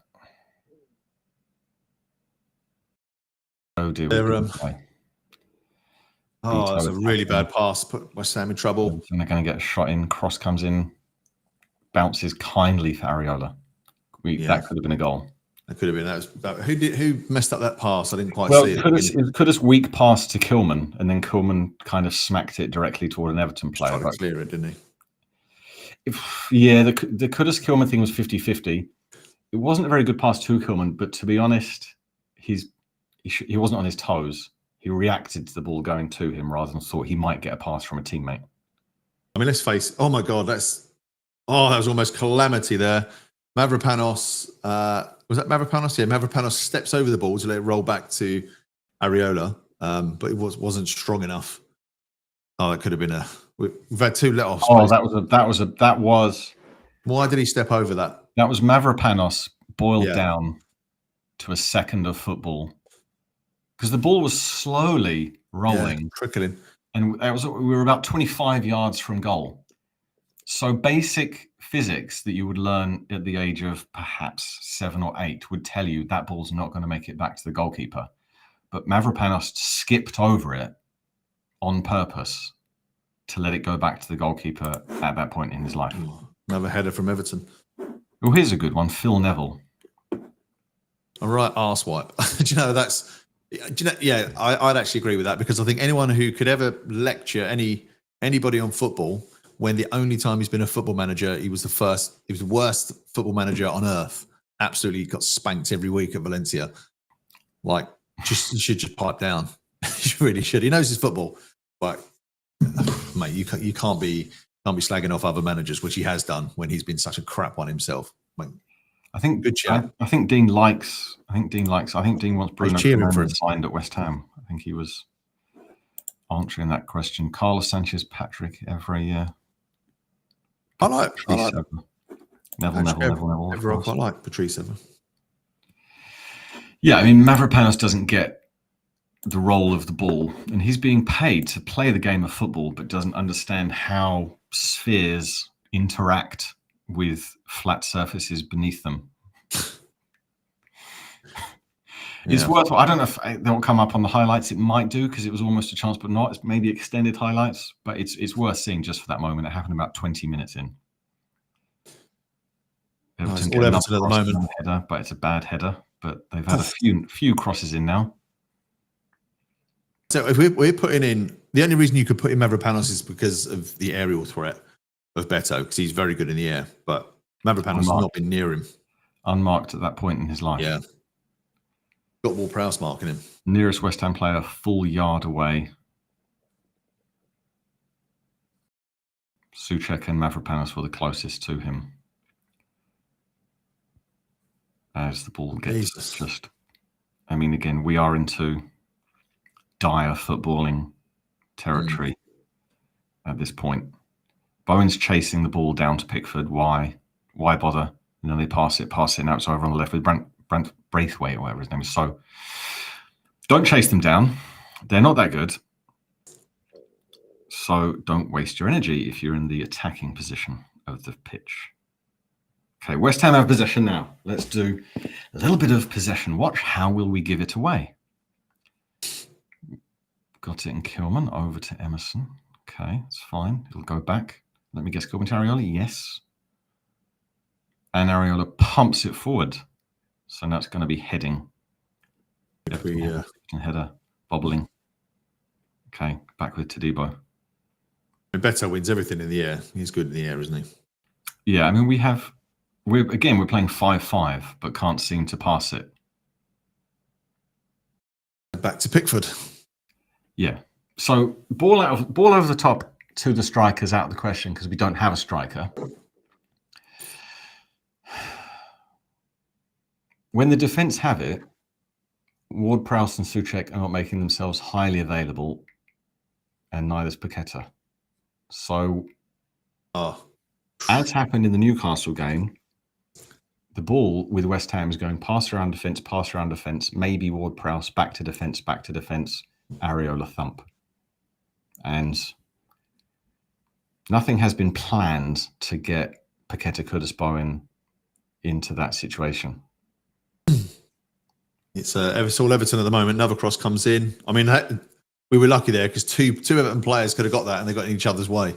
Yeah. This is, I mean, like, we haven't got the sound on, so we don't hear the crowd reactions, but I'd imagine the Everton crowd are really getting behind them at the moment because they're all over us. Oh, nutmegs to Devo. Remember Saka gets it though. Can he clear? No outlet. There's no outlet. Everton are pressing really well, as you'd expect. Hoofed upfield. Bayern wins it. Everton you just get an okay bit by a crap bit. I mean, Owen gets the ball, gives it to Paqueta, and then Paqueta just kind of passes it towards Souček in a packed midfield area. Kevin UK puts a good shout actually for most hated. Diego Costa. He was a nasty. Kilman did very well there. Oh, Bowen does too much. Decent shot, bit overly flamboyant. I mean, Kilman did well to actually burst forwards and try and bring something else to an attack. Good shot from Bowen, to be fair. Just central. Yeah, I mean, it was excellent movement by Kilman, seeing as nothing else was happening. He took it on himself to pass and then move up to the left wing. So as we wait for this corner, Paul, no, I don't think Roy Keane was hated. I think he was kind of respected. And he's bloody funny as a commentator, so I like Keane a lot. Anyone who speaks truth. You watch this Bowen shot again. It was a good hit, but straight at Pickford really is quite central. Good power. There's actually been 9 attempts so far in this game. We're 27 minutes in, 28 minutes in, I should say. The corners are woeful.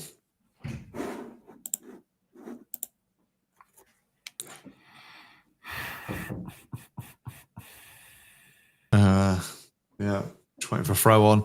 Neil says it looks like we don't have a plan yet again. We do have a plan, it's not working. I can agree with that, Neil.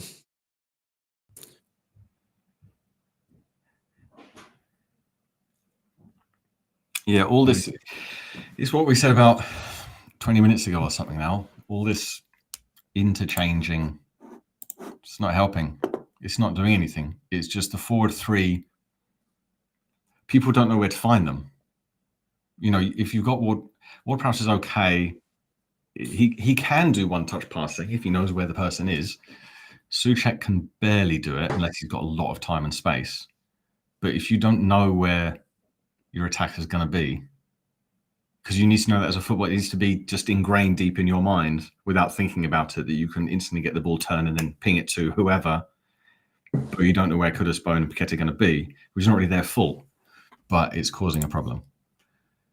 We just can't hold on to the ball. That is an issue. We just can't see. We haven't got a midfield that can really control anything in the middle.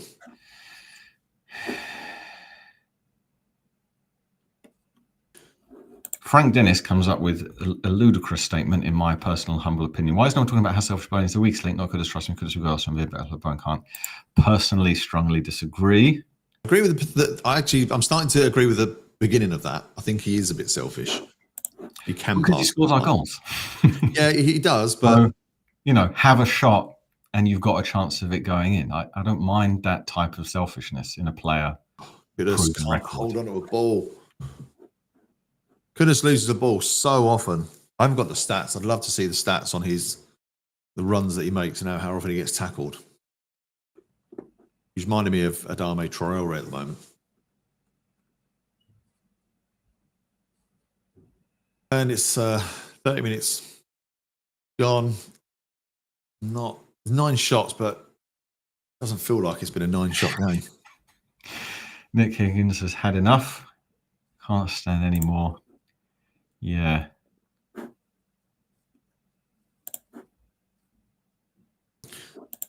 Dean's life looks like the plan is to keep 11 players on off. We get the opportunity to use the pace. We don't have to counter attack. Mike Solis says Anthony's pretty hated. He was hated by Man U fans, and we liked him for being crap. But then he was yet another one that left Man U and did much better immediately. Yeah, he reminds me of Richarlison in many ways, in that he's never smiled and he always looks bloody miserable, even though he's on £1 million a month. You look that how can you look that unhappy being on £1 million a month? Blows my mind. Just in Manchester, I guess. He's probably thrilled now. He's in Spain. Oh, it's a goal kick to West Ham.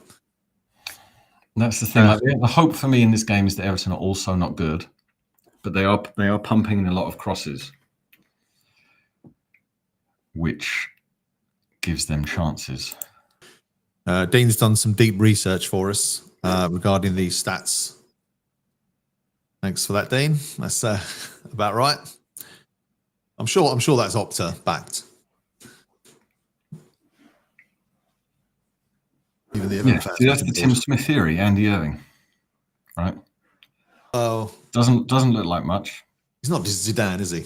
He looks like you might see him just hanging outside of an off license in a dilapidated Northern English town. Kind of kestrel in his hand, shouting at a pigeon. Whereas, you know, Mohamed Kudus sounds cool, like Ghana, that's exotic, plays for his national team. Although I'm not contradicting myself, because Kudus still is a good player, but needs to be managed better. I don't know if it's a management thing, because when he gets the ball, I mean, if you're Kudus, you get the ball and you're running at players and keep losing it. That's nothing to do with the manager. Yeah, but then that's the thing. No one must be telling him in a correct, just the correct tone of voice, in a nice way, in certain words. This is what you need to do, and this thing that you're doing is not good enough. So stop doing it. And also, he needs to be told, like, it must be a thing. Either he's not told not to do it, or is told to do it about Everton shoot. The way he comes back and gets the ball as well. He shouldn't need to be doing that as a winger. Yeah, this seems too easy for Everton at the moment. They're just playing it around, getting shots, and it comes back to them. It's not winning the second ball. Yeah, they've got a lot of time to make a cross now, even though we're playing 5-5. Cross hits, Ward-Prowse out for Everton corner. He had all the time in the world to make that cross. Too easy for Everton. This is way too easy for Everton at the moment. Like, if you look at every good winger, they do their job. They stay in that position, and you just feed them the ball, and they drive at the fullback, and the fullback is petrified for 90 minutes. So the ability to do that. So he needs to be told. He's either not being told to do that, or he's being given too many jobs, or Potter just wants to keep him on side so he can do what he wants on the football pitch. Anything like that is about the manager. We're just waiting for Everton to take a corner, but there's some pushing in the box. So ref is just having a word with Everton player who's pushing Gregory. How is Alvarez out? Both Trigger Ward-Prowse starting. Yeah, but Alvarez only passes sidewards. He doesn't pass forward. He's just as bad as those two, I think. He has to get a goal. Dean reckons that Northern towns are, in fact, I've been fed incorrect propaganda by the Southern media, and they are, in fact, the... Jesus. Comes around the back, but Everton spoon it. The Tyne Riviera and its celebrated cultures. and cuisines. That was a really good cross, to be fair, but just over everyone. Keanu puts in a question there. I don't quite get the for pay part. I think you were obviously going for a pun. You might need to clean that up a bit and come back with it. Yeah, Ward-Prowse used to be excellent at corners. I don't know why that's a skill that you lose in a season. I mean, you could say the same about free kicks, but especially corners. I mean, we did have Kevin Nolan on staff, but I don't think he was teaching things on a week-by-week basis and people forgot it. I don't know. If we're really bored about who would you have back in terms of coaching stuff, I definitely have Nolan back. I know he's managing now, but if he got in a situation where he wasn't, then I'd have him back on staff. Yeah, Everton just playing it around at the back at the moment. Not much happening. Possession-wise now, I mean, I'm going to have a look. Because Everton have been all over us. Yeah, I was going to say my tea's gone cold, but it sounds like the start of that Dido song. You got to sing it now. I don't want to turn off any more viewers that are bored to tears with this situation as it is. I mean, obviously, you could easily make a lyric of, I wonder why I turn this stream on at all, etc. Play on words is really... I'm not in the mood for playing. Salibo just kicked that out of play, but the ref didn't see it and given us the throw-in. It looks like we're time wasting. We're 36 minutes in. It looks like we're 2-0 up. David Starr, we know how to let opposing fans get into the game.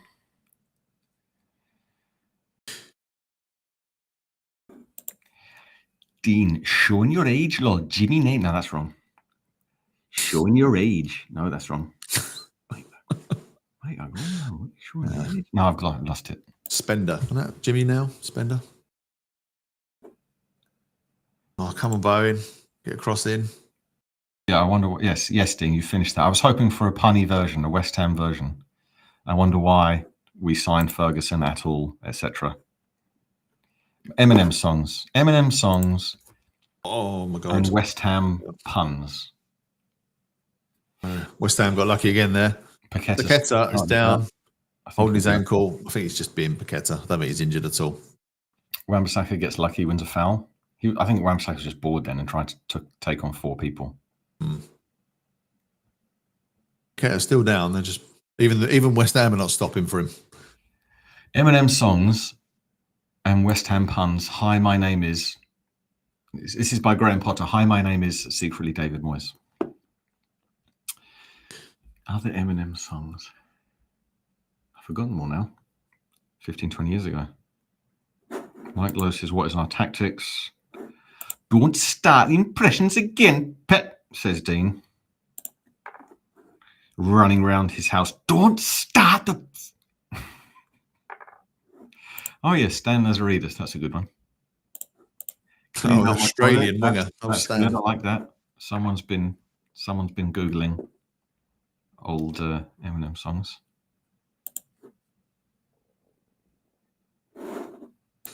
Ward-Prowse pumps it forward.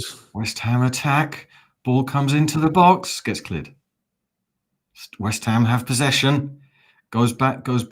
Out to the wing. Wan-Bissaka. No options. Loops it over the top to no one. Everton win. Oh, still West Ham. Kudus wins possession. Wow, we're in the game now. Yeah, fine. Tadivo, it's lovely. This is like watching Brazil. 7 passes in a row. No outlet from Tadivo. Back toward Prowse, no outlet. Pings it far to the left wing. Nice looking pass. Reaches the destination. Yeah, that's a good cross, that. Good pass, sorry. Goes up to Kudus on the left wing. Corner or goal kick? Oh, we win a corner. Come on, James Ward-Prowse. You are a professional footballer.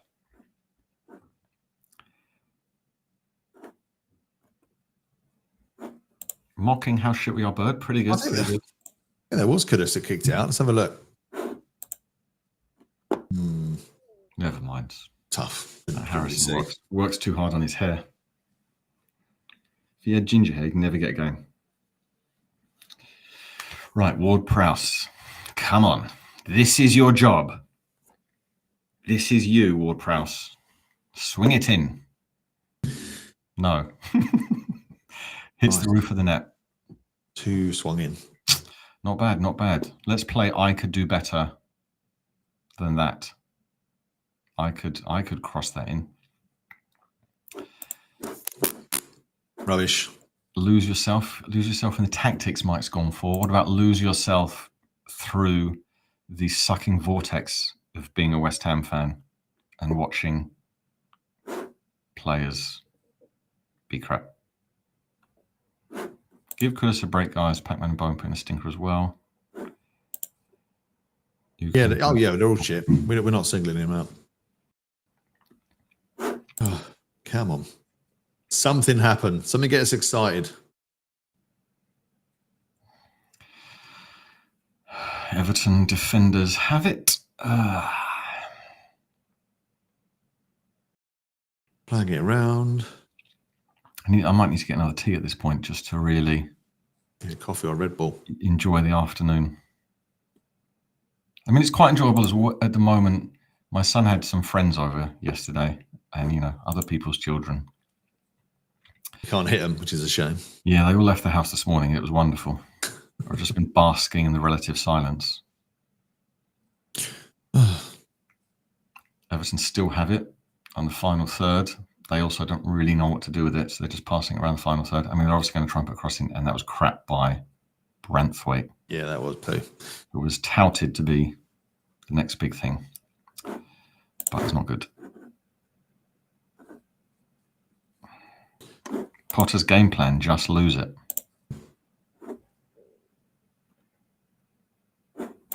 Curtis and Paqueta go around the outside. Guess who's back? Moyes is back, and we are poor.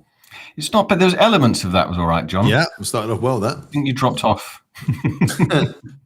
You gave up at the end, but done bloody well. Better than I did. But yeah, I mean, this game of football is not the most creativity-inducing moment. Just there's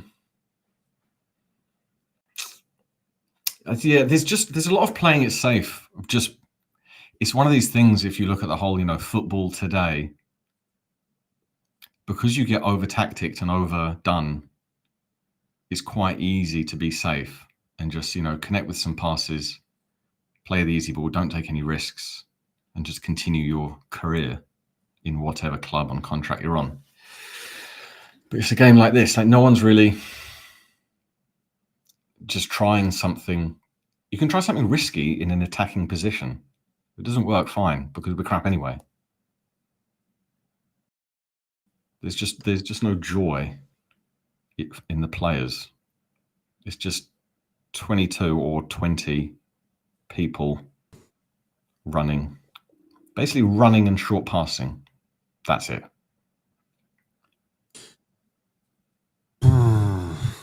Like, a shot or something. Cross from Everton about to come in. Cross comes in. It's terrible. They're going to call for handball, but Paqueta's arm was by his side. Yeah, it wasn't in the box anyway. Oh, was that Emerson? I thought it was Paqueta, but then the camera went to Emerson because he's got a thing on his wrist. Maybe it was Emerson. Kudus is he's just not first to anything. Wan-Bissaka gives it away. Goodbye to Debo. Oh, very good tackle. Positive.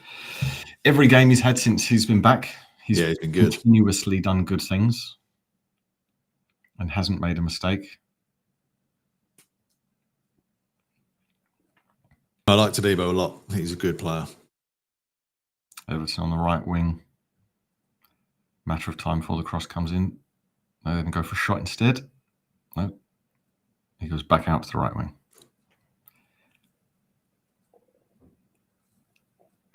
And they pass it around, trying to break it through. Surely they're going to get a shot away at some point. Decent. Oh, it's a penalty to Everton. Amazing. Penalty to Everton. I think Kilman stuck his leg out and the Everton player Beto swung into him. Come on, VAR, save us. He just turned him, didn't he? Just turned the ball back. And yeah, there's no way to know from the angle we've got if there was a micro touch on the ball before the swing. Let's have a look. I mean, it was our fault for just letting them pass Yeah. the box. Oh, it's Mavropanos of all people. Let's have a look. Oh, I don't know. Was it? Oh no, Kilman was behind him. Yeah, Beto tried to swing back into. Actually, Beto kicked the floor. I don't think this will be. This might be overturned. I can't see what. So far, it should be. Did he catch his back foot? I mean, he kicked the floor there. Yeah. Mavropanos. I don't think Mavropanos made any contact. No, I don't think Kilman so. was behind him. So if they're going to give it, it would be given because they believe Kilman made some contact with Beto's leg as he was swinging. Lara checking it. I don't see how that's a penalty. Like from the neutral perspective, he kicked the floor. This is not a penalty. I don't see contact. If he's giving this, it's ridiculous. The camera's on Mavropanos, but he had less of contact than what Kilman was. Yeah, I agree. Referee's going to the screen, so they've reviewed it. Yeah, I think he kicked the floor here. This is a question now solely of is the referee going to back down or stick to it? Yeah, this doesn't happen often, really. Usually the other way around, doesn't it? Yeah.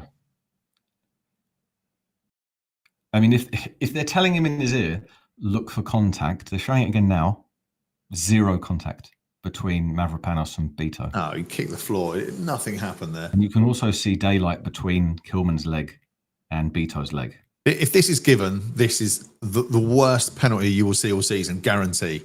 There's no way this is a penalty. If it is, ridiculous. He has put his leg back, kicks one of the West Ham players in a backswing, not even going forward, and then kicked the ground. No penalty. Yeah, good. Thank God. Well done. Well done, VAR. Thank God. Got it right for once. Well, thank God the ref admitted he was wrong as well.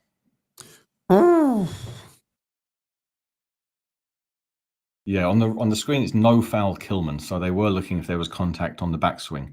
But on the other angle, you can see a sliver of daylight in between the legs. Yeah, nothing in that at all. I don't know why the ref even came. I'm trying to think what the ref saw though. He must, because from his angle, the swing was behind Kilman's leg. Yeah, so he would have thought the swing got the contact with Kilman's leg. But the card. Do you know what though? Beto, when he fell down, this is the piss take.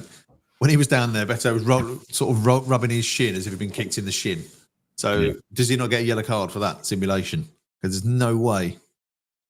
Ridiculous. And for being an Everton player. Come on. Mark Dorian's having a Chinese tonight. What are you going to order? What is your order, please, Mark? If you're referring to food, not something else. Yeah.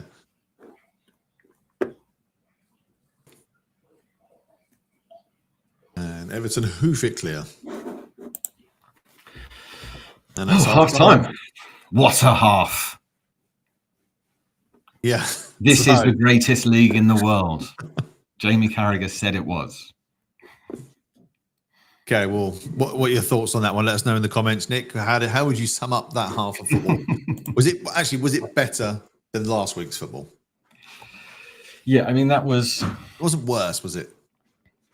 That's the level we're at now. It wasn't worse than that crap we had last week. It was marginally better. Slightly, I would say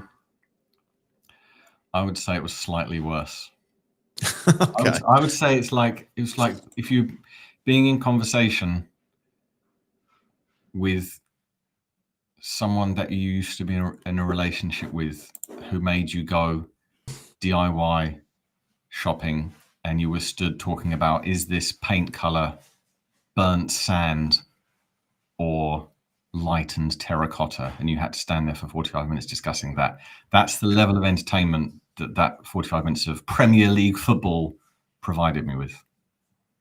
Yeah, it was not a spectacle. I think we can all agree on that one. Yeah, I think it was probably what we thought it would be. I'm getting quite bothered by the shitness of the non-footballing occasion. Let's face it, it's Moyes versus Potter. We knew it was never going to be a classic. We just hoped it was marginally better than last week. And it hasn't been amazing. Chris Bibby says, terrible. We look such a poor shadow of what we were 2 to 3 years ago. Mancunian Hammer, utter dross. We've not created a chance for about 2 hours and went with Bowen and Kudus playing out of position. Actually, Mancunian Hammer is a great question. What is, if you had to pick and stick with a position for Bowen and Kudus, where would you put them? Because for me, I'd put them in the same position. I'd probably put them both on right wing, and that's a problem that we have. They can both go on the wing, but not in a 5-3-2 because it's the two. No one's heard of this. Potter's basically invented the false winger or the false number 11 and the false number 7 or something. It's a 5-3-2, or I don't know what you want to call it, a 5-2-3, 5-2-1-2. Like what you're trying to figure out. Like I say, I can only really call it a 5-5 because we don't have a striker. And then the job of Bowen and Kudus is just basically run around a bit and be kind of there. So when the ball comes to you, go for it, attack. I believe in you. That's what I'm seeing, which is a bit surprising from what Potter, has done in the past with tactics. And we did see everything seemed fine in his first couple of games. Obviously, he's lost Somerville since then. You could say he's lost Fulkrug, but he was never really here. Yeah. So we had some semblance of players in positions, but it is this, whether Potter's trying to be too fancy and interchange. If he thinks Kudus, Paqueta and Bowen are so good technically, they ought to be able to do these various things. But to physically get around the football pitch and do them at a time where the outlet from the defence onto them is only Ward-Prowse and Souček, it just doesn't, none of it works. It's not a way that you can play football. It's only a way that you could, maybe if you were absolutely shit, you could just sit back and do that for 89 minutes, but that's not really what we were promised. It's me, Sam says it's like watching Moyes balls, but without the counter threat. Yeah, I just don't think we can hold the ball. That's the biggest problem for us. And Kiyosi said he's not impressed with Souček, Emerson, or Mavropanos. Wants to see changes. We want to see changes now. But would you get rid of all those three at the end of the season as well? Are you saying you want to see those changes, them all out of the club, or just for this one? I think Souček. Again, Souček and Emerson are not bad squad players. I don't think they're bad. They're not shockingly bad. They give it their all, but they're just not at the level. Yeah, Fiona says losing confidence in Potter. Neil would take 0-0, so that's a sad state of affairs to be in. Mason Souček needs to come off Ferguson, put Paqueta in the middle. Yes, Dean's well up on his Pantone colours. So, yeah, Neil Souček off. Fiona, we don't like scoring. Chris agrees that football hasn't actually occurred yet. I don't know. It was just, a game of athletics and a football happened to be on the pitch. Jan making an entire pot of coffee. Mm-hmm. Won't sleep tonight. Where is Ferguson? Says Barry. We are boring, says Ian. Would you bring? I don't think it will change anything. He doesn't like doing that at half time. You've got to try and have an outlet. We've got to have someone up there we can put Ferguson. You can put the ball up to, hold him up, and bring others in play. We've got good enough attackers coming from midfield that could grab goals, but they're just not doing it themselves. So we do need an outlet. Yes, lots of people are not happy. 0-0, who would have called that? Just appalling, frustrating, offers nothing, effed off, needs to liven this up. Whole team is poor, don't blame Kudus. We're not really blaming, just feels like shit and you wanting to end. Martin, it's not blaming Kudus in this sense. The blame has to lie with Potter for, again, being too conservative in a nothing season where he talked about offering the fans something, but what he's going for now is a 1-0, which it doesn't work because it's like the Newcastle game. We're not so defensively sound that you can try and do that. So we're not even in the position of, would you rather lose 4-3 or draw 0-0 because we lose 1-0 anyway and did not score a goal. We didn't score a goal in that game.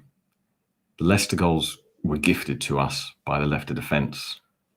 Mm-hmm. So that's why it's a bit concerning.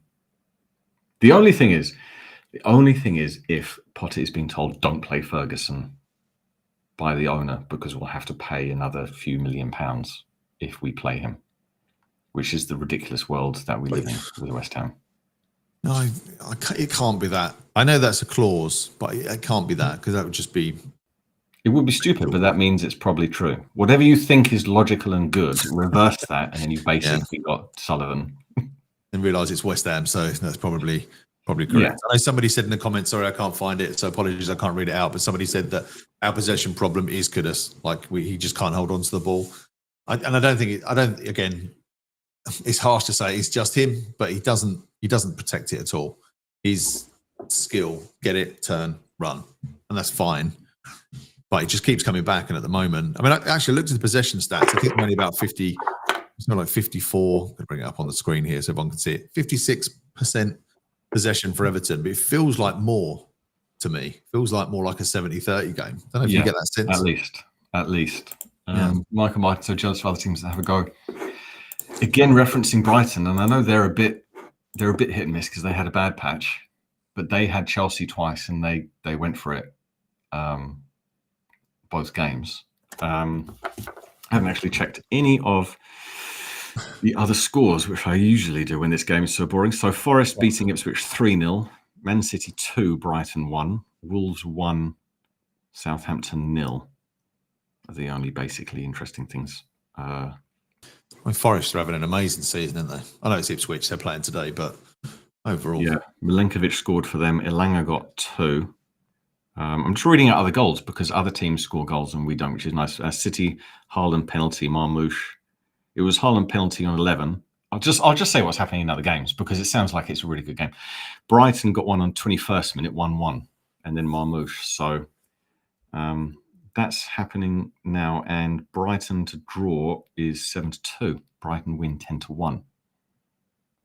Who was it said they was going to do the gardening if West Ham won today? Because this is a game to do your gardening.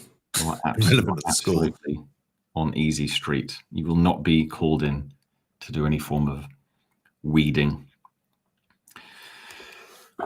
or hedge trimming. Unless you are. Someone in your house overhears hedge trimming.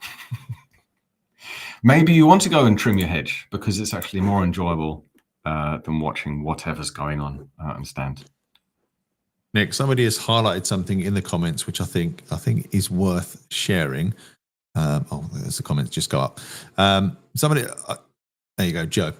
Joe said, "How is Souček the highest rated player?" Now, we just want to point out that these stats are provided by Opta.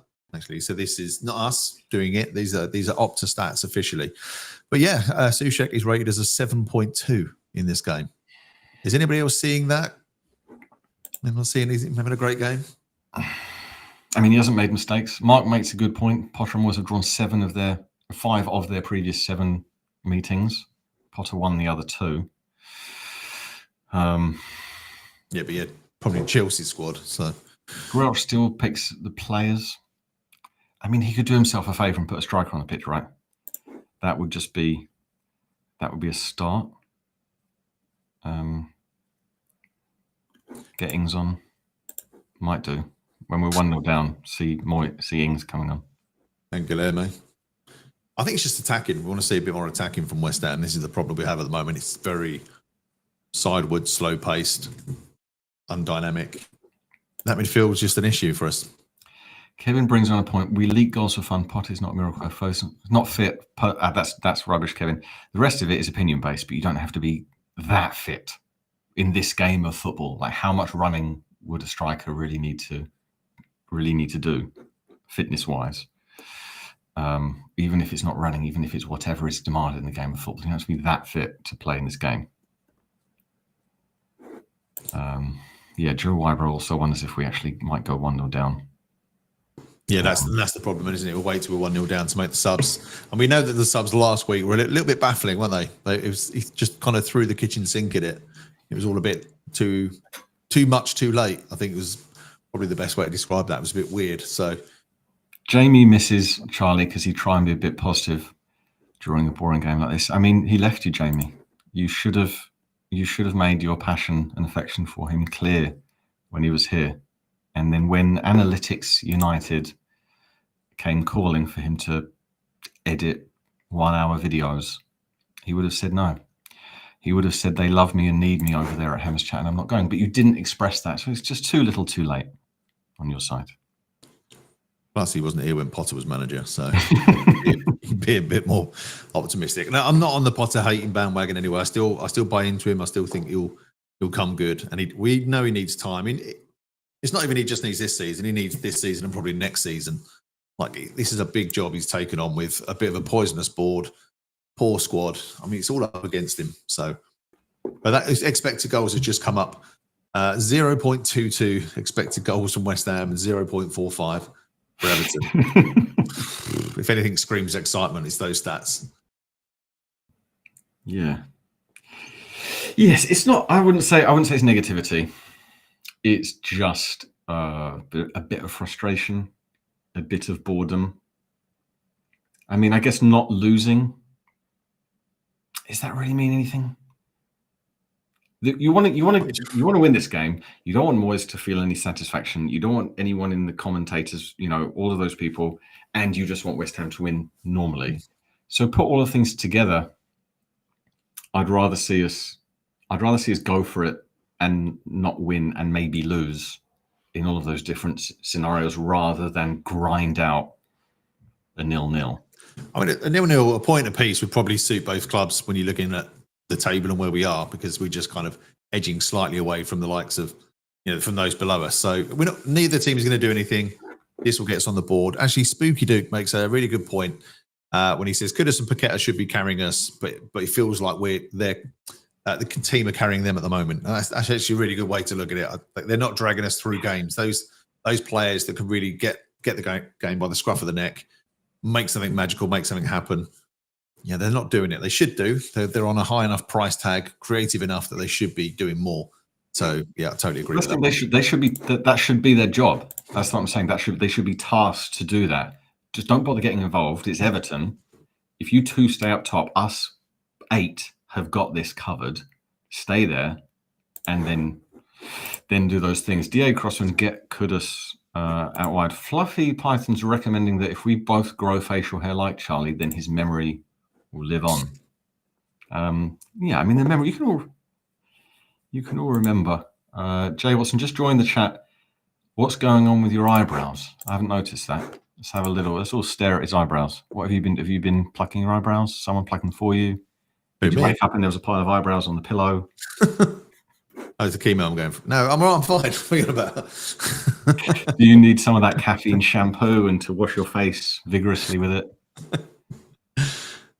Trim them down. It's the barber's gone over the top, I think. Yeah, well, there we go. I mean, someone noticed. I mean, I think the most concerning thing is Jay, in his own words, just joined and immediately set about analysing your facial hair. So we take that, yeah. That's nice. Brent says, negativity note, Everton scored Russell, couldn't close. Nothing positive to speak about. Yeah, kind of. Gaz thinks we'll win. Madness. Jan is, it's just madness now. It's just perversity trying to call. That will win. Mark makes a good point. Hungry players with a point to prove. That's what I want out of Potts, Earthy. Young players with something to actually show would be nice. There's no substitutes at half time.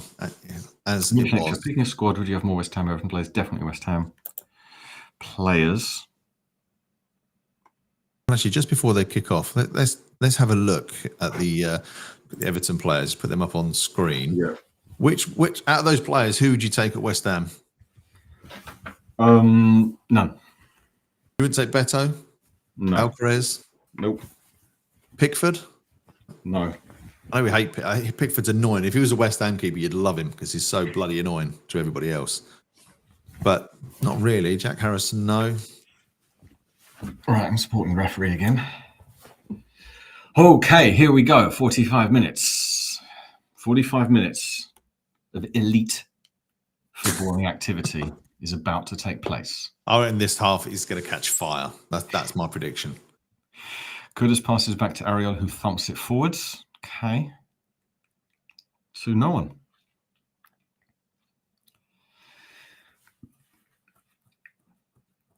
Okay, bobbling around. Goodison attacks West Ham throw-in. Yes. Yeah, see? The game is on fire. Told you. Steve has had it with Paqueta and his histrionics. Hammerhead would take Alcaraz, but Come on, get some box. Flags comes up with Alleviate. Nice. Goodison with a crap pass. Spooky Emerson. Luke is enjoying the waffle. It's all we can provide. I mean, the Baby Bells. I'm not going to eat a Baby Bell. I'm not even a fan of cheese. So to pick the worst cheese purely in memory of someone who's still alive would just be adding to my torture. Why would I do that? Football's crap. Why don't I eat stodgy whatever Baby Bell is? Is it cheese? Does it pass the scientific definition of cheese? I'm not sure.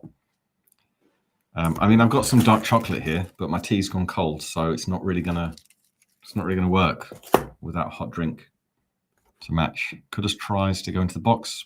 No, blocked. Bowen shot blocked. Everton free kick for some reason. Yeah. John says Brentthwaite, Pickford, Harrison. Harrison's a bit bog standard, really. I mean, I see where you're going from, but Yeah, I think Harrison would be a good squad player. I don't think he'd break in the first team. You wouldn't take him. Well, would you take him over Goodison at the moment? Again, on paper, you wouldn't. But the way they're playing, maybe.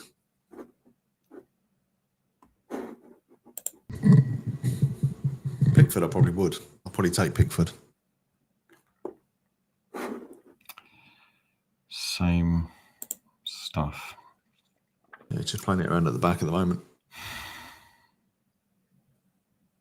Everton win it back. Throw on. I'd say perhaps we're trying to release it forwards more quickly. It hasn't really worked because at the time that opportunity has come about, it's not really clear opportunity to do so. But I think we're trying. I suppose we've been said that the players have been told that at half time when you get the ball released quicker, so they're trying to do it.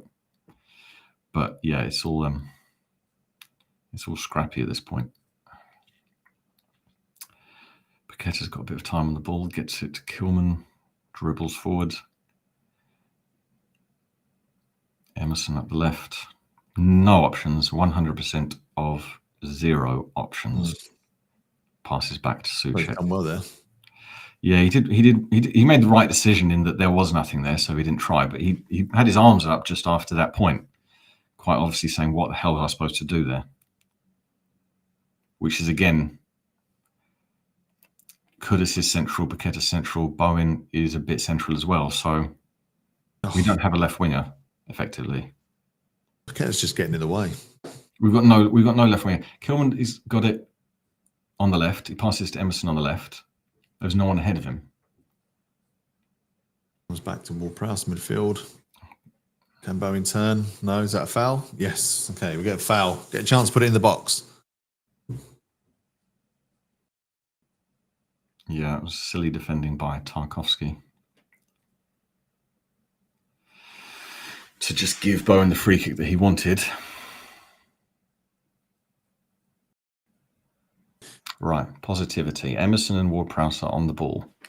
They both can cross well. We know that. It's true. Will they do it now? There's a time for a good cross. It is now.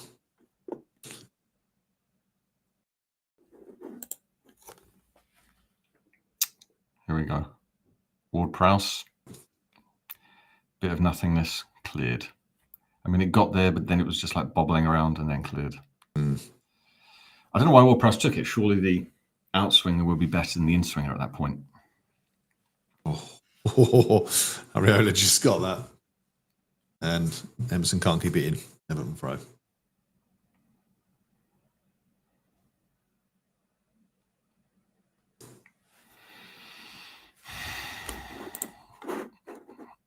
I don't know who's commentating on this game today. Let us know if you know. Scott Parker, one player of the only passing. I mean, calling Scott Parker only passing sideways and back is a little. He was really good. A little revisionist. DC wants to see Guilherme on, see how bad he must be. Yeah, John says the same thing. Mark says the same thing. But Guilherme is apparently.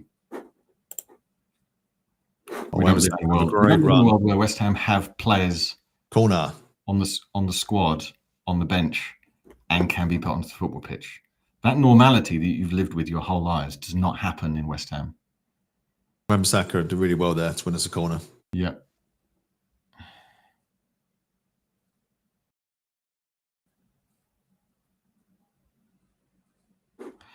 It's on the right side. Who's going to take it? Still Ward-Prowse?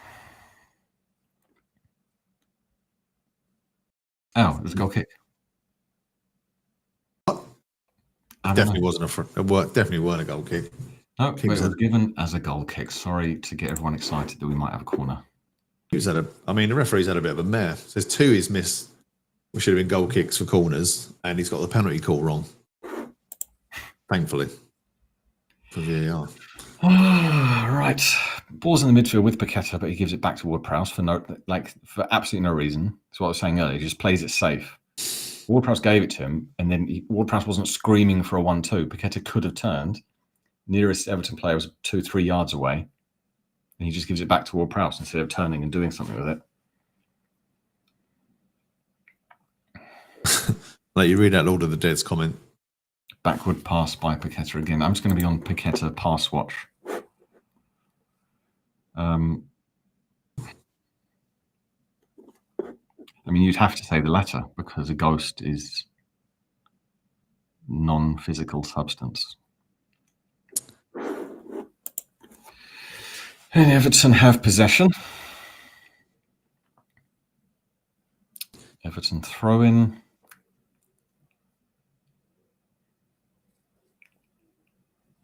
David Moyes looks very, very tired, rubbing his face. Yeah. Looks as excited as the rest of us.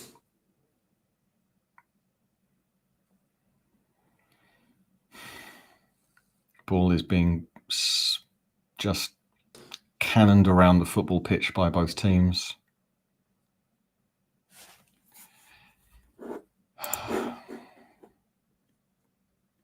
Clive's gone for the let's pretend we scored a goal.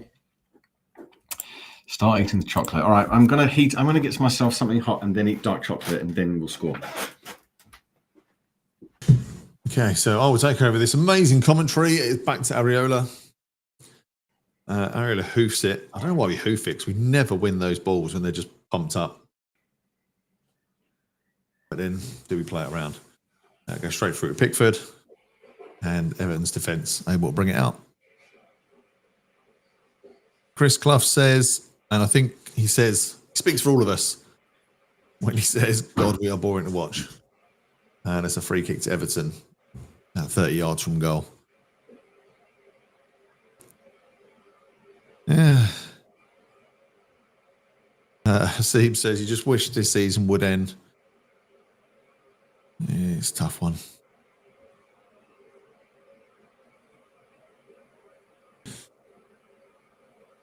I think it was Kilman that gave the foul away. Oh. I thought it was a foul to them, but it's not a foul to us. At this point, I've actually lost what the ref's doing.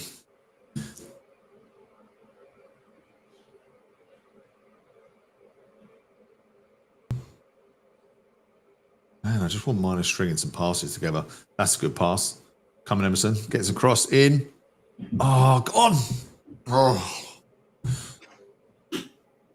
That was unlucky. Bowen had a chance. It wasn't an easy chance, to be fair to him. But that was good there from Emerson. Get down the wing. Nice pass from Soucek, to be fair. Oh, Joe's unlucky. Bowen went for an overhead kick, but it just caught his hand. So kind of stopped it, so saved his own shot, which is kind of a first for Premier League, I think. And Nick's missed that one. It's actually probably the best moment of, or one of the funniest moments of the game. Paqueta's down. I think he took a knock earlier, but he's still down. So I'm not sure if he's going to be able to carry on. just getting some treatment at the moment. Let's go to the comments here. English Nature says if Potter does make changes soon, he's done with this. I mean, yeah, if ever a game needs changes, we need it.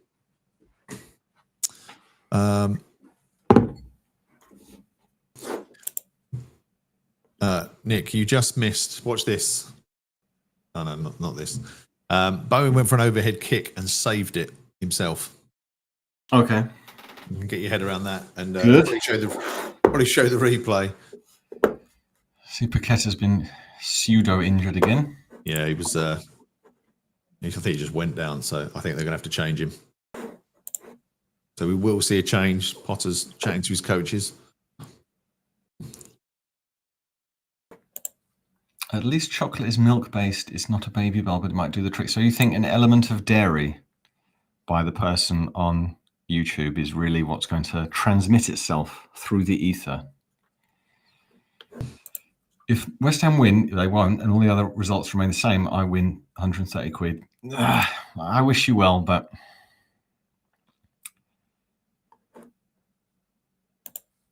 if Potter doesn't make changes soon, he's done with it. Need some Latino commentary. Oh, yeah, I guess. I know the episode to which you refer. I mean, Kudus is in the box. Gets trips. Come Kudus. Oh, no, definitely wasn't a penalty. No, he didn't appeal, so must have just fallen over. Would you have taken a point? Not really. Not really. Oh, Brighton makes it 2-2 at City. The thing is, we don't need a point. We don't need 3 points. We don't. I mean, it's a dead rubber season. So people say, yeah, we take a point, but for what? What do you achieve with a point? Not much. So I would take this trying to get some shape. You know, use this just to try and get some shape, to try and instill the way that Potter's trying to play. I can't see it yet. I can't see what he's trying to achieve at the moment. Yeah. Just any percentage of flair. I take 2 to 3% of flair at this point rather than 100%. Just conservatism.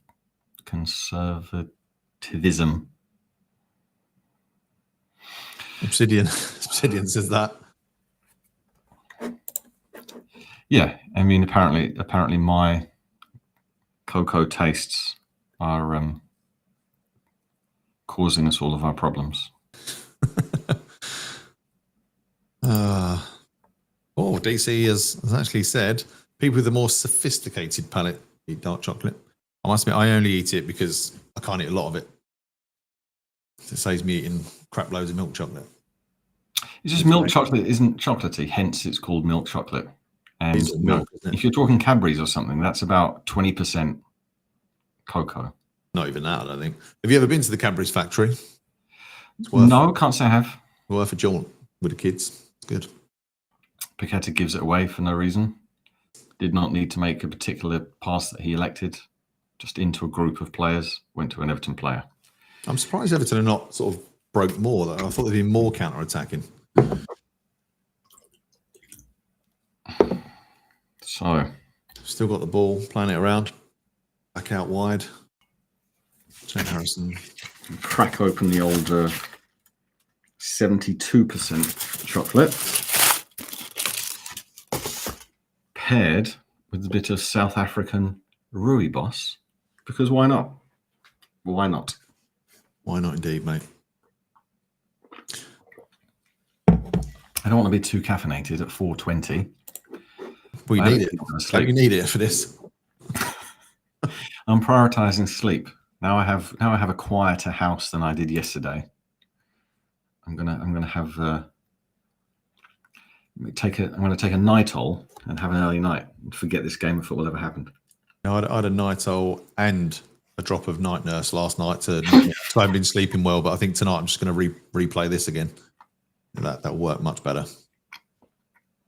Oh, well done. Emerson's done really well against Jack Harrison then. Needs an outlet. Oh my God. Just 2 shit clears. Yeah, lumps it forward to no one. We've still got possession somehow. Kudus now on the right wing. Good space ahead of him if he wants to take someone on. Come on, run. This is where he doesn't. Pass it back. Why does he do that? That's his one skill, bombing it forward. And he just doesn't. A lot of people saying, where can they watch it? Go to get Discord. Find Hammer's chat on Discord. Bowen will score in 6 minutes. Cool, go away, thank you. Yay, come on now. I think Moyes is speaking to his bench. I think Everton are looking to make a change soon. What's the holy Oh, my. was that from Thomas Souček? Souček. What was that? I have no idea. That was the worst through ball I've ever seen. Through ball with the power of a shot. Or Everton in the box. Good block from Mavropanos. Don't give away a penalty. Gets it away well. Oh, Paqueta's done. Paqueta's done well there. Kind of attack, but again, Emerson has no one. Yeah, there's no outlet. We can't get up the field if there's no one to pass. We don't have a left winger. Oh, so we don't have a striker. I mean, yeah, Bowen eventually made his way over there, but logically speaking, you would think that if Emerson is on the ball, someone needs to be the left winger on the football pitch. Come on, West Ham got it out wide. Tadebo's like right winger at the moment. Don't play this out. Paqueta could have. Come on. Almost loses it. Bowen. Oh, Goodison. Got lucky there. Saved by Pickford. Comes in, good save. Everton look to counter, but we've got 6 back and they've got 3 forwards. Yeah. Which is good defending, West Ham. Actually work. Where's anyone going on holiday next? Easter's coming up. Do you have any holiday plans? Please let me know in the chat. I would rather talk about where you're going on holiday. What kind of holiday have you got planned? Is it with the kids? Is it without the kids? Surely people are going to go away for Easter. At least we can talk about travel. If you've got any pictures of yourself in Speedos, you can send them to Nick's Instagram account. Come on, Goodison. Oh, come on. It's 3-on-2. West Ham. Be quick. Be quick. Oh, it's not quick enough. Just with the ball. Can you get a shot? Absolutely awful. Goodison. Get him off. Just panics. As soon as he's in the box, he panics. Dean's going to Wargate. I don't know where that is. No one knows where that is, Dean. Is that a fictional place? Is that a common joke? Is that like being sent to Coventry, but for northern people? Is it their version of Margate? Newcastle version of Margate. Fair enough. Mavropanos. I mean, this half, Everton haven't really done anything. First half, they got a lot of crosses in.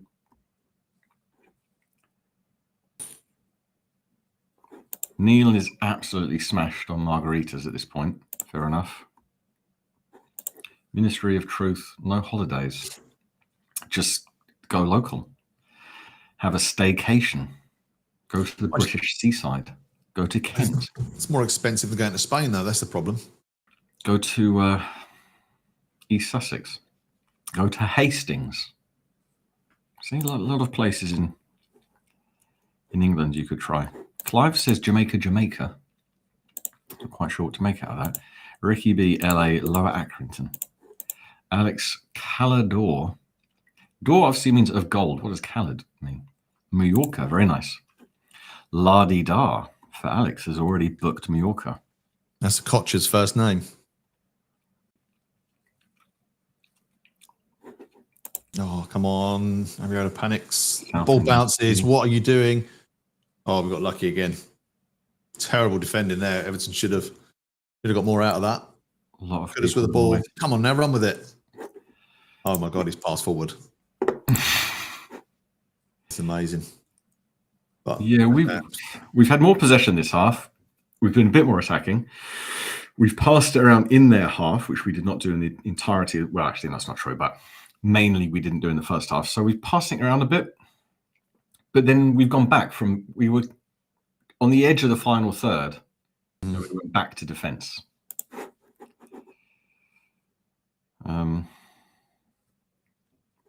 Bowen with the ball. Alias TT in Naples. Very nice. Very nice. Jeff is going to Lesbos while Nick is doing sordid things to his other half. Going to Lesbos, the island of Lesbos. Kenzie's going to Southend. He's going to talk and have it large. Tots. DC's going to Turkey with his imaginary family, which are small dolls that he constructs out of seaweed. I'm surprised there's no subs in this yet, because it's for either team, because it's not been Sebastian Tickleberry calls for baby bills. I've tried the dark chocolate. I mean, we've attacked a bit more since I've had it, but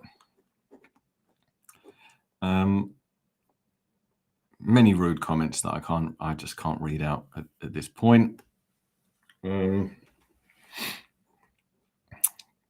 I mean, Dean's just screaming it now. I don't know what you're talking about, Dean.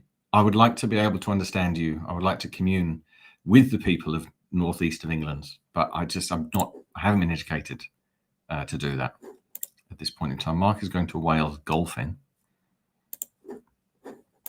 Oh, good ball over. Bowen, come on, Bowen. Take that. A gay cruise. Just falls behind him. Pass it through at Goodison. No, doesn't reach him.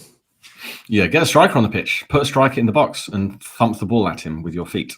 Don't be crazy. This is 2025. If I was a manager or a footballer, I would get the ball and I'd kick it toward the 18-yard box as hard as I could.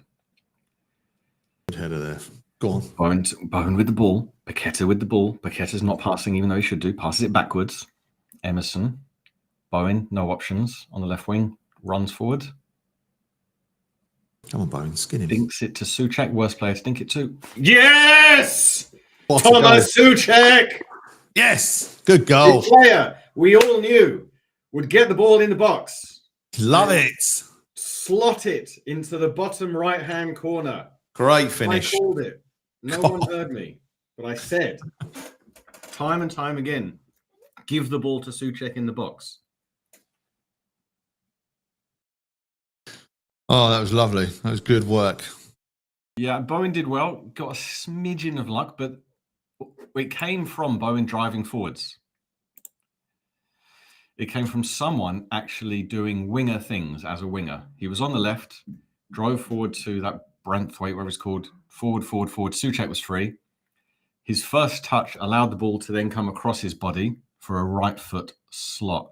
He was unmarked. His first touch was good, but the luck of his first touch spanned the ball. So when it bounced, it went exactly where his right foot needed it to be. Such a good finish. He sorted his feet out so well then, Souček. I mean, I know everyone says it's a big oath, but that was good. Just inside the post. Unsavable. Brilliant.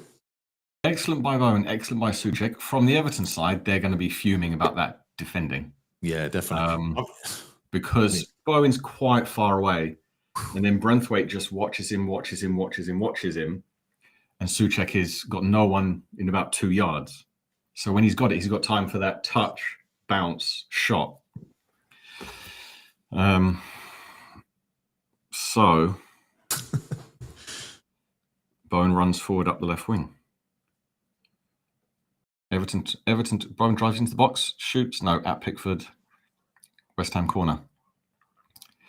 Not a bad shot, though. West Ham. Everton to win 16-1, even though we're so bad, can't really see them scoring 2.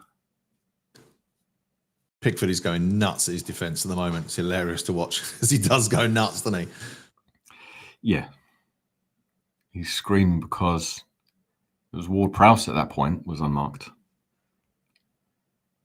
They really should have held Bowen's shot. So yeah, that breakaway again was on Bowen, but may as well have not been there. Mm.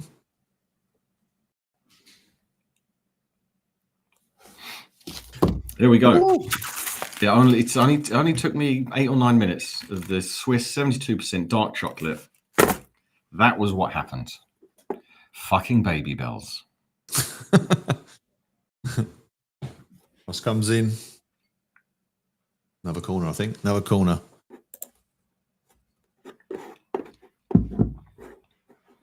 As Keanu says, the glory of a 12th placed battle is back on. Spurs and Man U are on notice.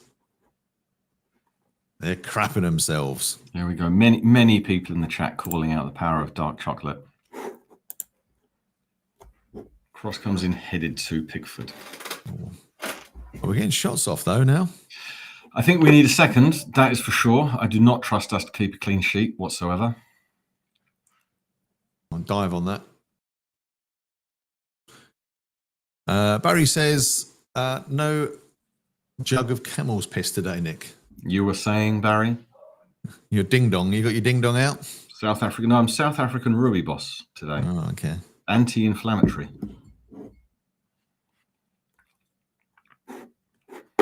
Lord of the Dead puts up there.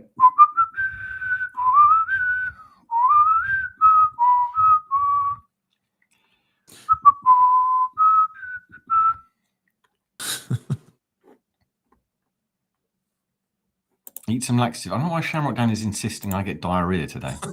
No. It's some fetish. He's got some weird fetish about that, I think.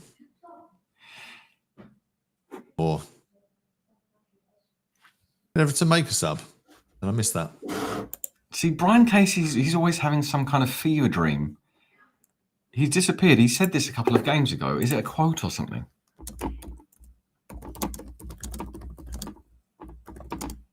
Is he just off his rocker? No, nothing's coming up. He just can't stop thinking about it. Fair enough. Each to their own. Ball's around the halfway line, bobbly, scrappy, fighting possession, West Ham throwing. Buffy Python's back says, all how the green and blacks, the new alternative to Baby Bells.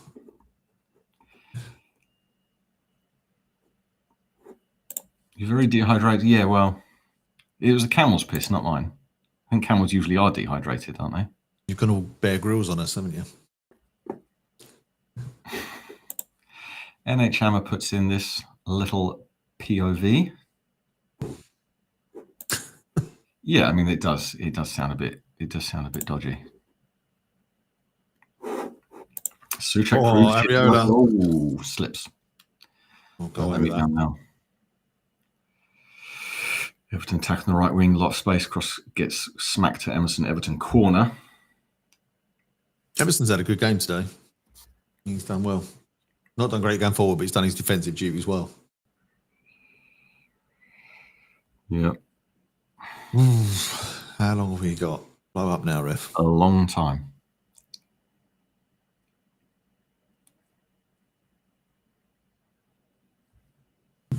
Now, we're not amazing at corners.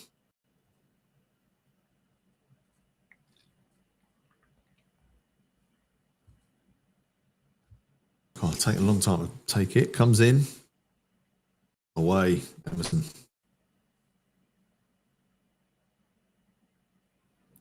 Oh, Paqueta doesn't do enough defensively. Cross comes in cleared by Kilman. Emerson clears. Headed around. Back in. Shot, corner. Emerson blocks again. He's done well. Would a substitution disrupt anything at this point?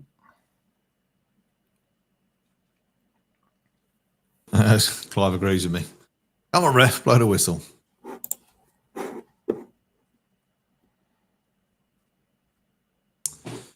Southampton scored. Wolves 2-1.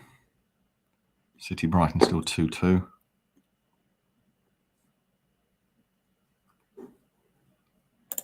Heads it away, but straight back out to the wing. West Ham foul as well then. Could have done well. Put pressure on the Everton player. It goes out. West Ham throw. Dean's talking about his midget gems. Don't need to reference your testicles at this point in the chat, Dean. Very inappropriate. Yeah, well, this result will put us above Tottenham and United. I mean, that's all we've got to play for now, isn't it? Finish above Tottenham, pretty much. Yeah, top 10 is going to be difficult because all those teams, it's not like still 6 points. All that 8th, 9th, 10th, they keep picking up results, keep doing well. Not that top 10 really means much. No, exactly. It doesn't. Does it? Everton trying to play it round a bit more now. We're giving them a bit too much time. We're going to put another cross in any minute now. Here it comes. Wan-Bissaka clears. Bowling around, scrappy. Wan-Bissaka almost gets it through to Kudus. Decent effort, but Yeah, not bad that. now we're going back to scrappiness. Everton throw in. I mean, this is going to be a really strange season as well when you think about it, because the relegation's done already, the title's done already, and we've still got 10 games to go when nothing is really going to change. The only thing that's to play for is the Champions League spots. Not for us. I mean, like just in the whole league. It's a bit of a dead league at the moment. Everton's still got the ball, playing it around middle of the pitch, really. Yeah, we managed to maintain decent possession for about 10, 15 minutes, which did lead to the goal after amount of possession. But now, again, we're not really able to clear it. And Paqueta's in possession, far on the left side, falls over and does win a free kick. As well there. You know he's going to go down. I mean, if the Everton player had his hands on him, then, yeah, that's stupid from the Everton player. Yeah, didn't need to. Because he had his hands basically under both of his armpits. Yeah, he sort of tripped him. So if we can just keep... Oh, Ariola's going to thump it. Thought we might actually keep possession at that point, but it's going to be a thump up to the halfway line. Everton are going to make 2 changes. Rozier. It's Sod's law if he, because obviously West Ham are after him at one point. Sod's law if he scores.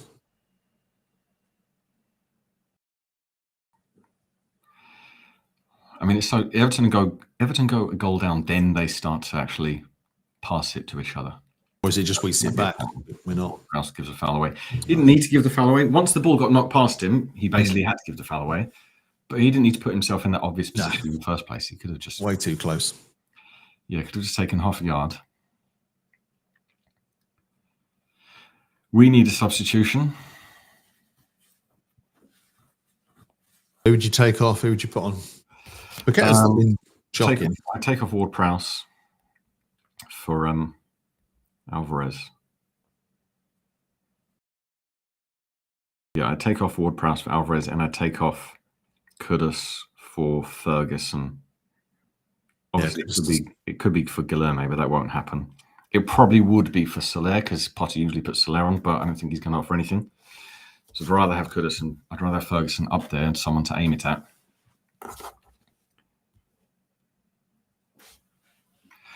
Areola punches quite well. I mean, Kudus is battling. I just think it's just a position thing. We need it again to have a striker on the pitch. West Ham foul. So maybe Paqueta off instead of Kudus, because this is that kind of game where Paqueta will do some defensive things and get himself to the ball, but then take a little moment of just not doing that. So I'd rather have Alvarez and Ferguson on.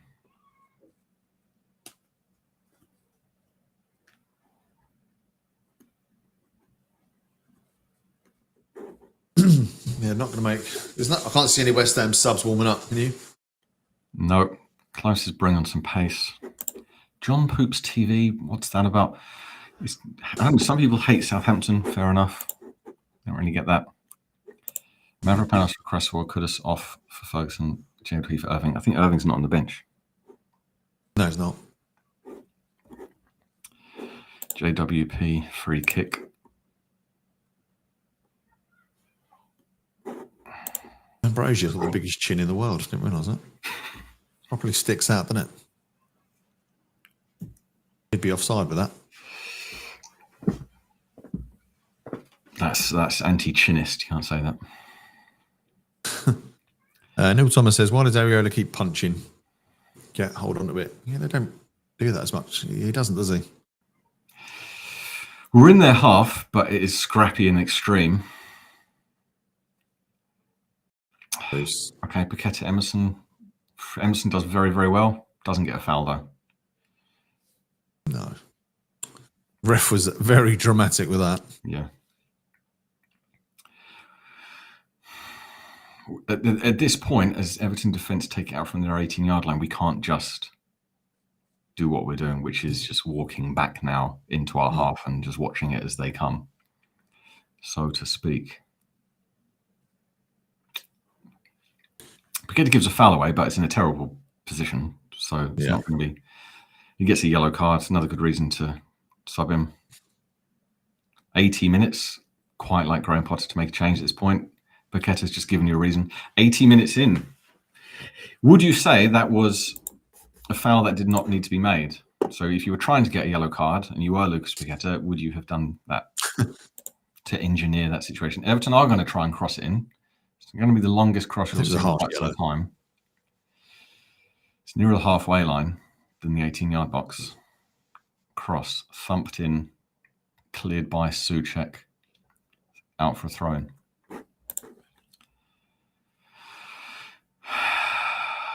Jeff is into his jaws.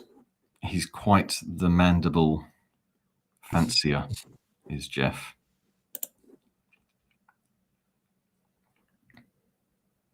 Biggie just says hated footballers who eat dark chocolate on holiday. It's quite a conundrum. 10 minutes to Moyes make substitutions.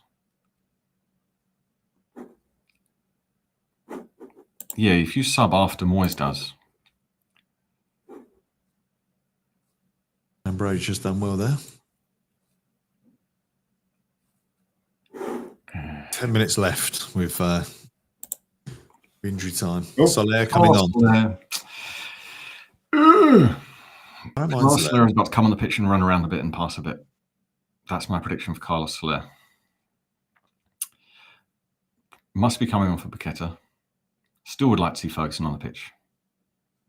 Owen coming back into defence there. Scrappiest moment of play you'll see. Mm-hmm.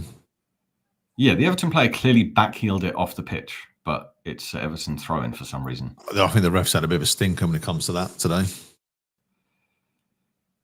Yeah, Paqueta. Who's Soler coming on for? On. Paqueta, yeah. No West Ham sub is moving. Alvarez is sat down in a coat, in a jacket and a bib.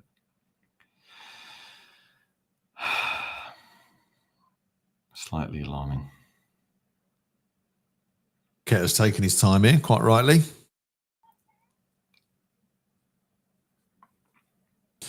Clive said, is that Jimmy Hill or Bruce Forsyth?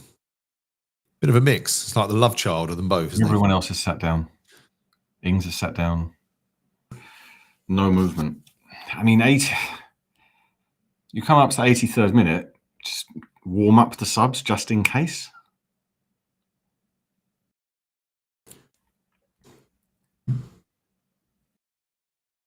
Question for you here. I'm going to say it's for you because I'm going to let you answer it. Who wins in an arm wrestling competition, Potter or Moyes? I mean, age-wise, you've got to be embarrassed if a septuagenarian beats you in an arm wrestling competition. Yeah. Is Moyes over 70? Someone's injured. It's Mavropanos is slightly injured, but not much because him and Ward-Prowse jumped for the ball. Ward-Prowse jumped on the back of his leg. But he's now back on his feet. For God's sake. Bobbling around in the box.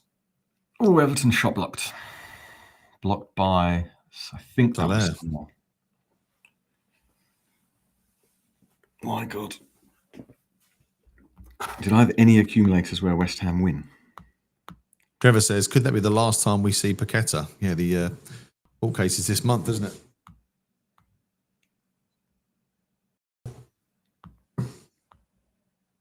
Crap, why did I think Ipswich might draw with Forest? Corner in. Soler clears. Defending well today. They've not been great, Everton. We've defended okay. There, give it a run.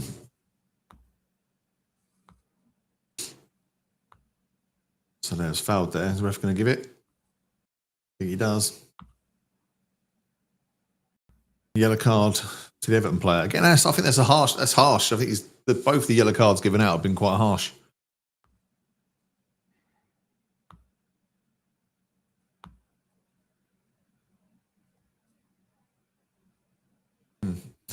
Just watch the replay. Didn't look like much of a yellow card.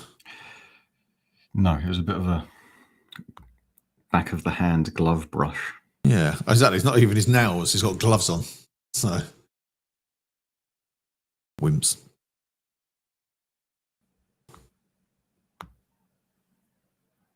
Right, Emerson to pump this in.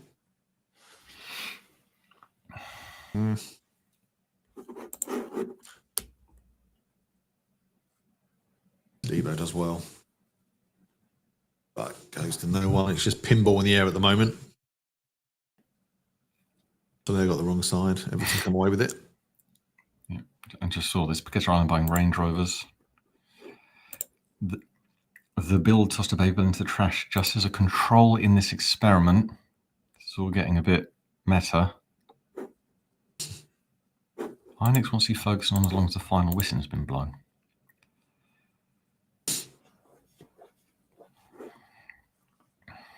Bowen's done well. Spread the play. Oh, come on. Bowen Stacker. Tries to get pass to Bowen. Goodison. Well, it wasn't really on. If there was one pass to make, it wasn't to Goodison at that moment in time from Bowen. He was grounded. Give him a lot to do. Yeah. I mean, that was selfless if people are calling him out, but it just wasn't the pass to make at that point. Echo, don't bark. Thank you. Shut up. Do not bark. Echo.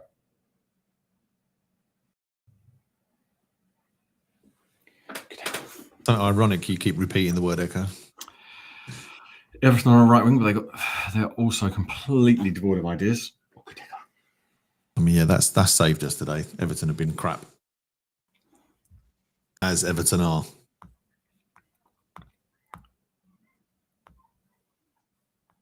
Went out by Mavropanos.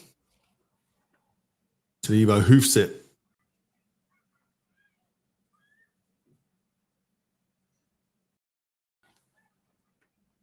Going all on his own up there, though.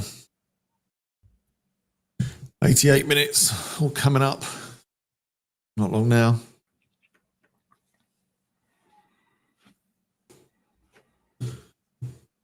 More Prowse miss. No, Souček misses tackle.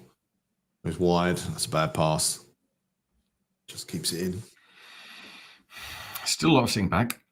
Still a lot of watching. Still playing 5-5. Goodison wins the ball. Everton try go for claim a free kick, but we win something, maybe a throw-in. DC reckons 8, which I'm assuming is added time. 8 minutes of added time. Mark Watson says this is the last match on Match of the Day tonight. Yeah, I mean, it'd be tough to make a highlights reel out of this one. Is Soler back to PSG? I don't think we're going to keep Soler. Well, DC unfortunately agrees. Last visit to Goodison. Extra time will be 6. There's Mr. Pete Hammer. Rodriguez coming on for Souček. Just the play you need. A defensive player to keep it defensive rather than an attacking player to attack. Audi alias TT, my heart is thumping. We're going to get checked out, mate. Attractive Italian lady has just walked past.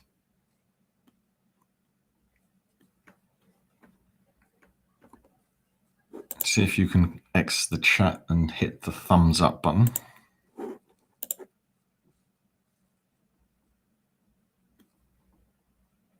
Everton looking desperate. Pumping forward. Wan-Bissaka, he's had a good game. I would guess that's us sub-wise. I mean, Guilherme might get 1 minute. Ferguson might get 1 minute. Everton win a corner. Oh, good echo. This Dog wants praise for not barking. Good echo.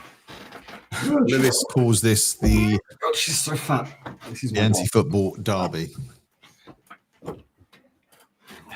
Go ahead. Headed out by Kilman, I think. Kilman. Yeah. Oh dear. Oh no. Everton. I think it says Everton have scored. What? Yep. They score. Oh, 1-1. Cross went out to the right. Cross came back in, and then talking of ugly gingers, O'Brien was the one that got onto the end of it. Oh, we'll end up bloody losing this now. Come on, surely there was a handball and offside. There was something happening. I sadly do not think so. No, I don't think so either.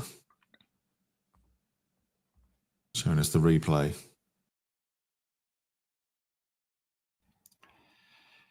Yeah, it was unmarked cross, and he put the ball back in fine, but it just so happened that it came in that fast that it wasn't even anything that one of our defenders could have done about that. No, it's a good cross. Can't argue with that. And the problem was that no one tracked him out that side. Emerson was central. So the Good ball volley came cross. right to him, and then he smacked it in. And then, to be honest, it was just good luck. It just went straight to the head of O'Brien, no one else at pace. So central defenders couldn't do anything, but we should have blocked that from coming in.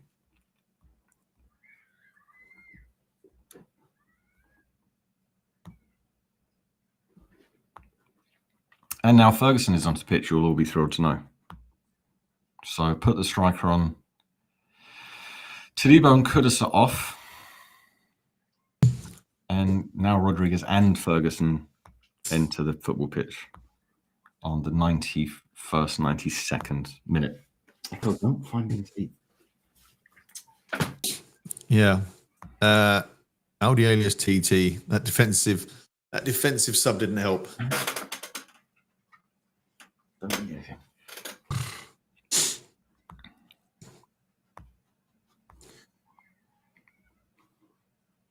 Why is Suchek on the pitch? I thought he was going off. No, someone else must have gone off. What the hell's going on? No, they've let us have 12. It's fine. It's fine. Oh. He doesn't. I mean, he subs. Every time he makes subs, they don't really help. What's the point of making them on 90 minutes and all? Everton pump it into the box. Krowski gets it in. Come West Ham, counter. Oh.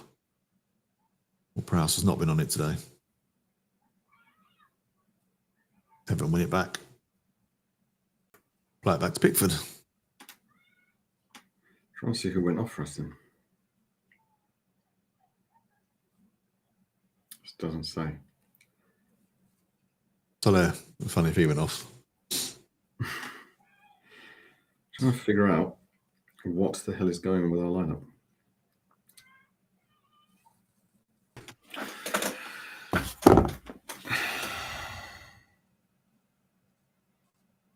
I mean, the point suits both teams, but we can't keep watching this brand of football.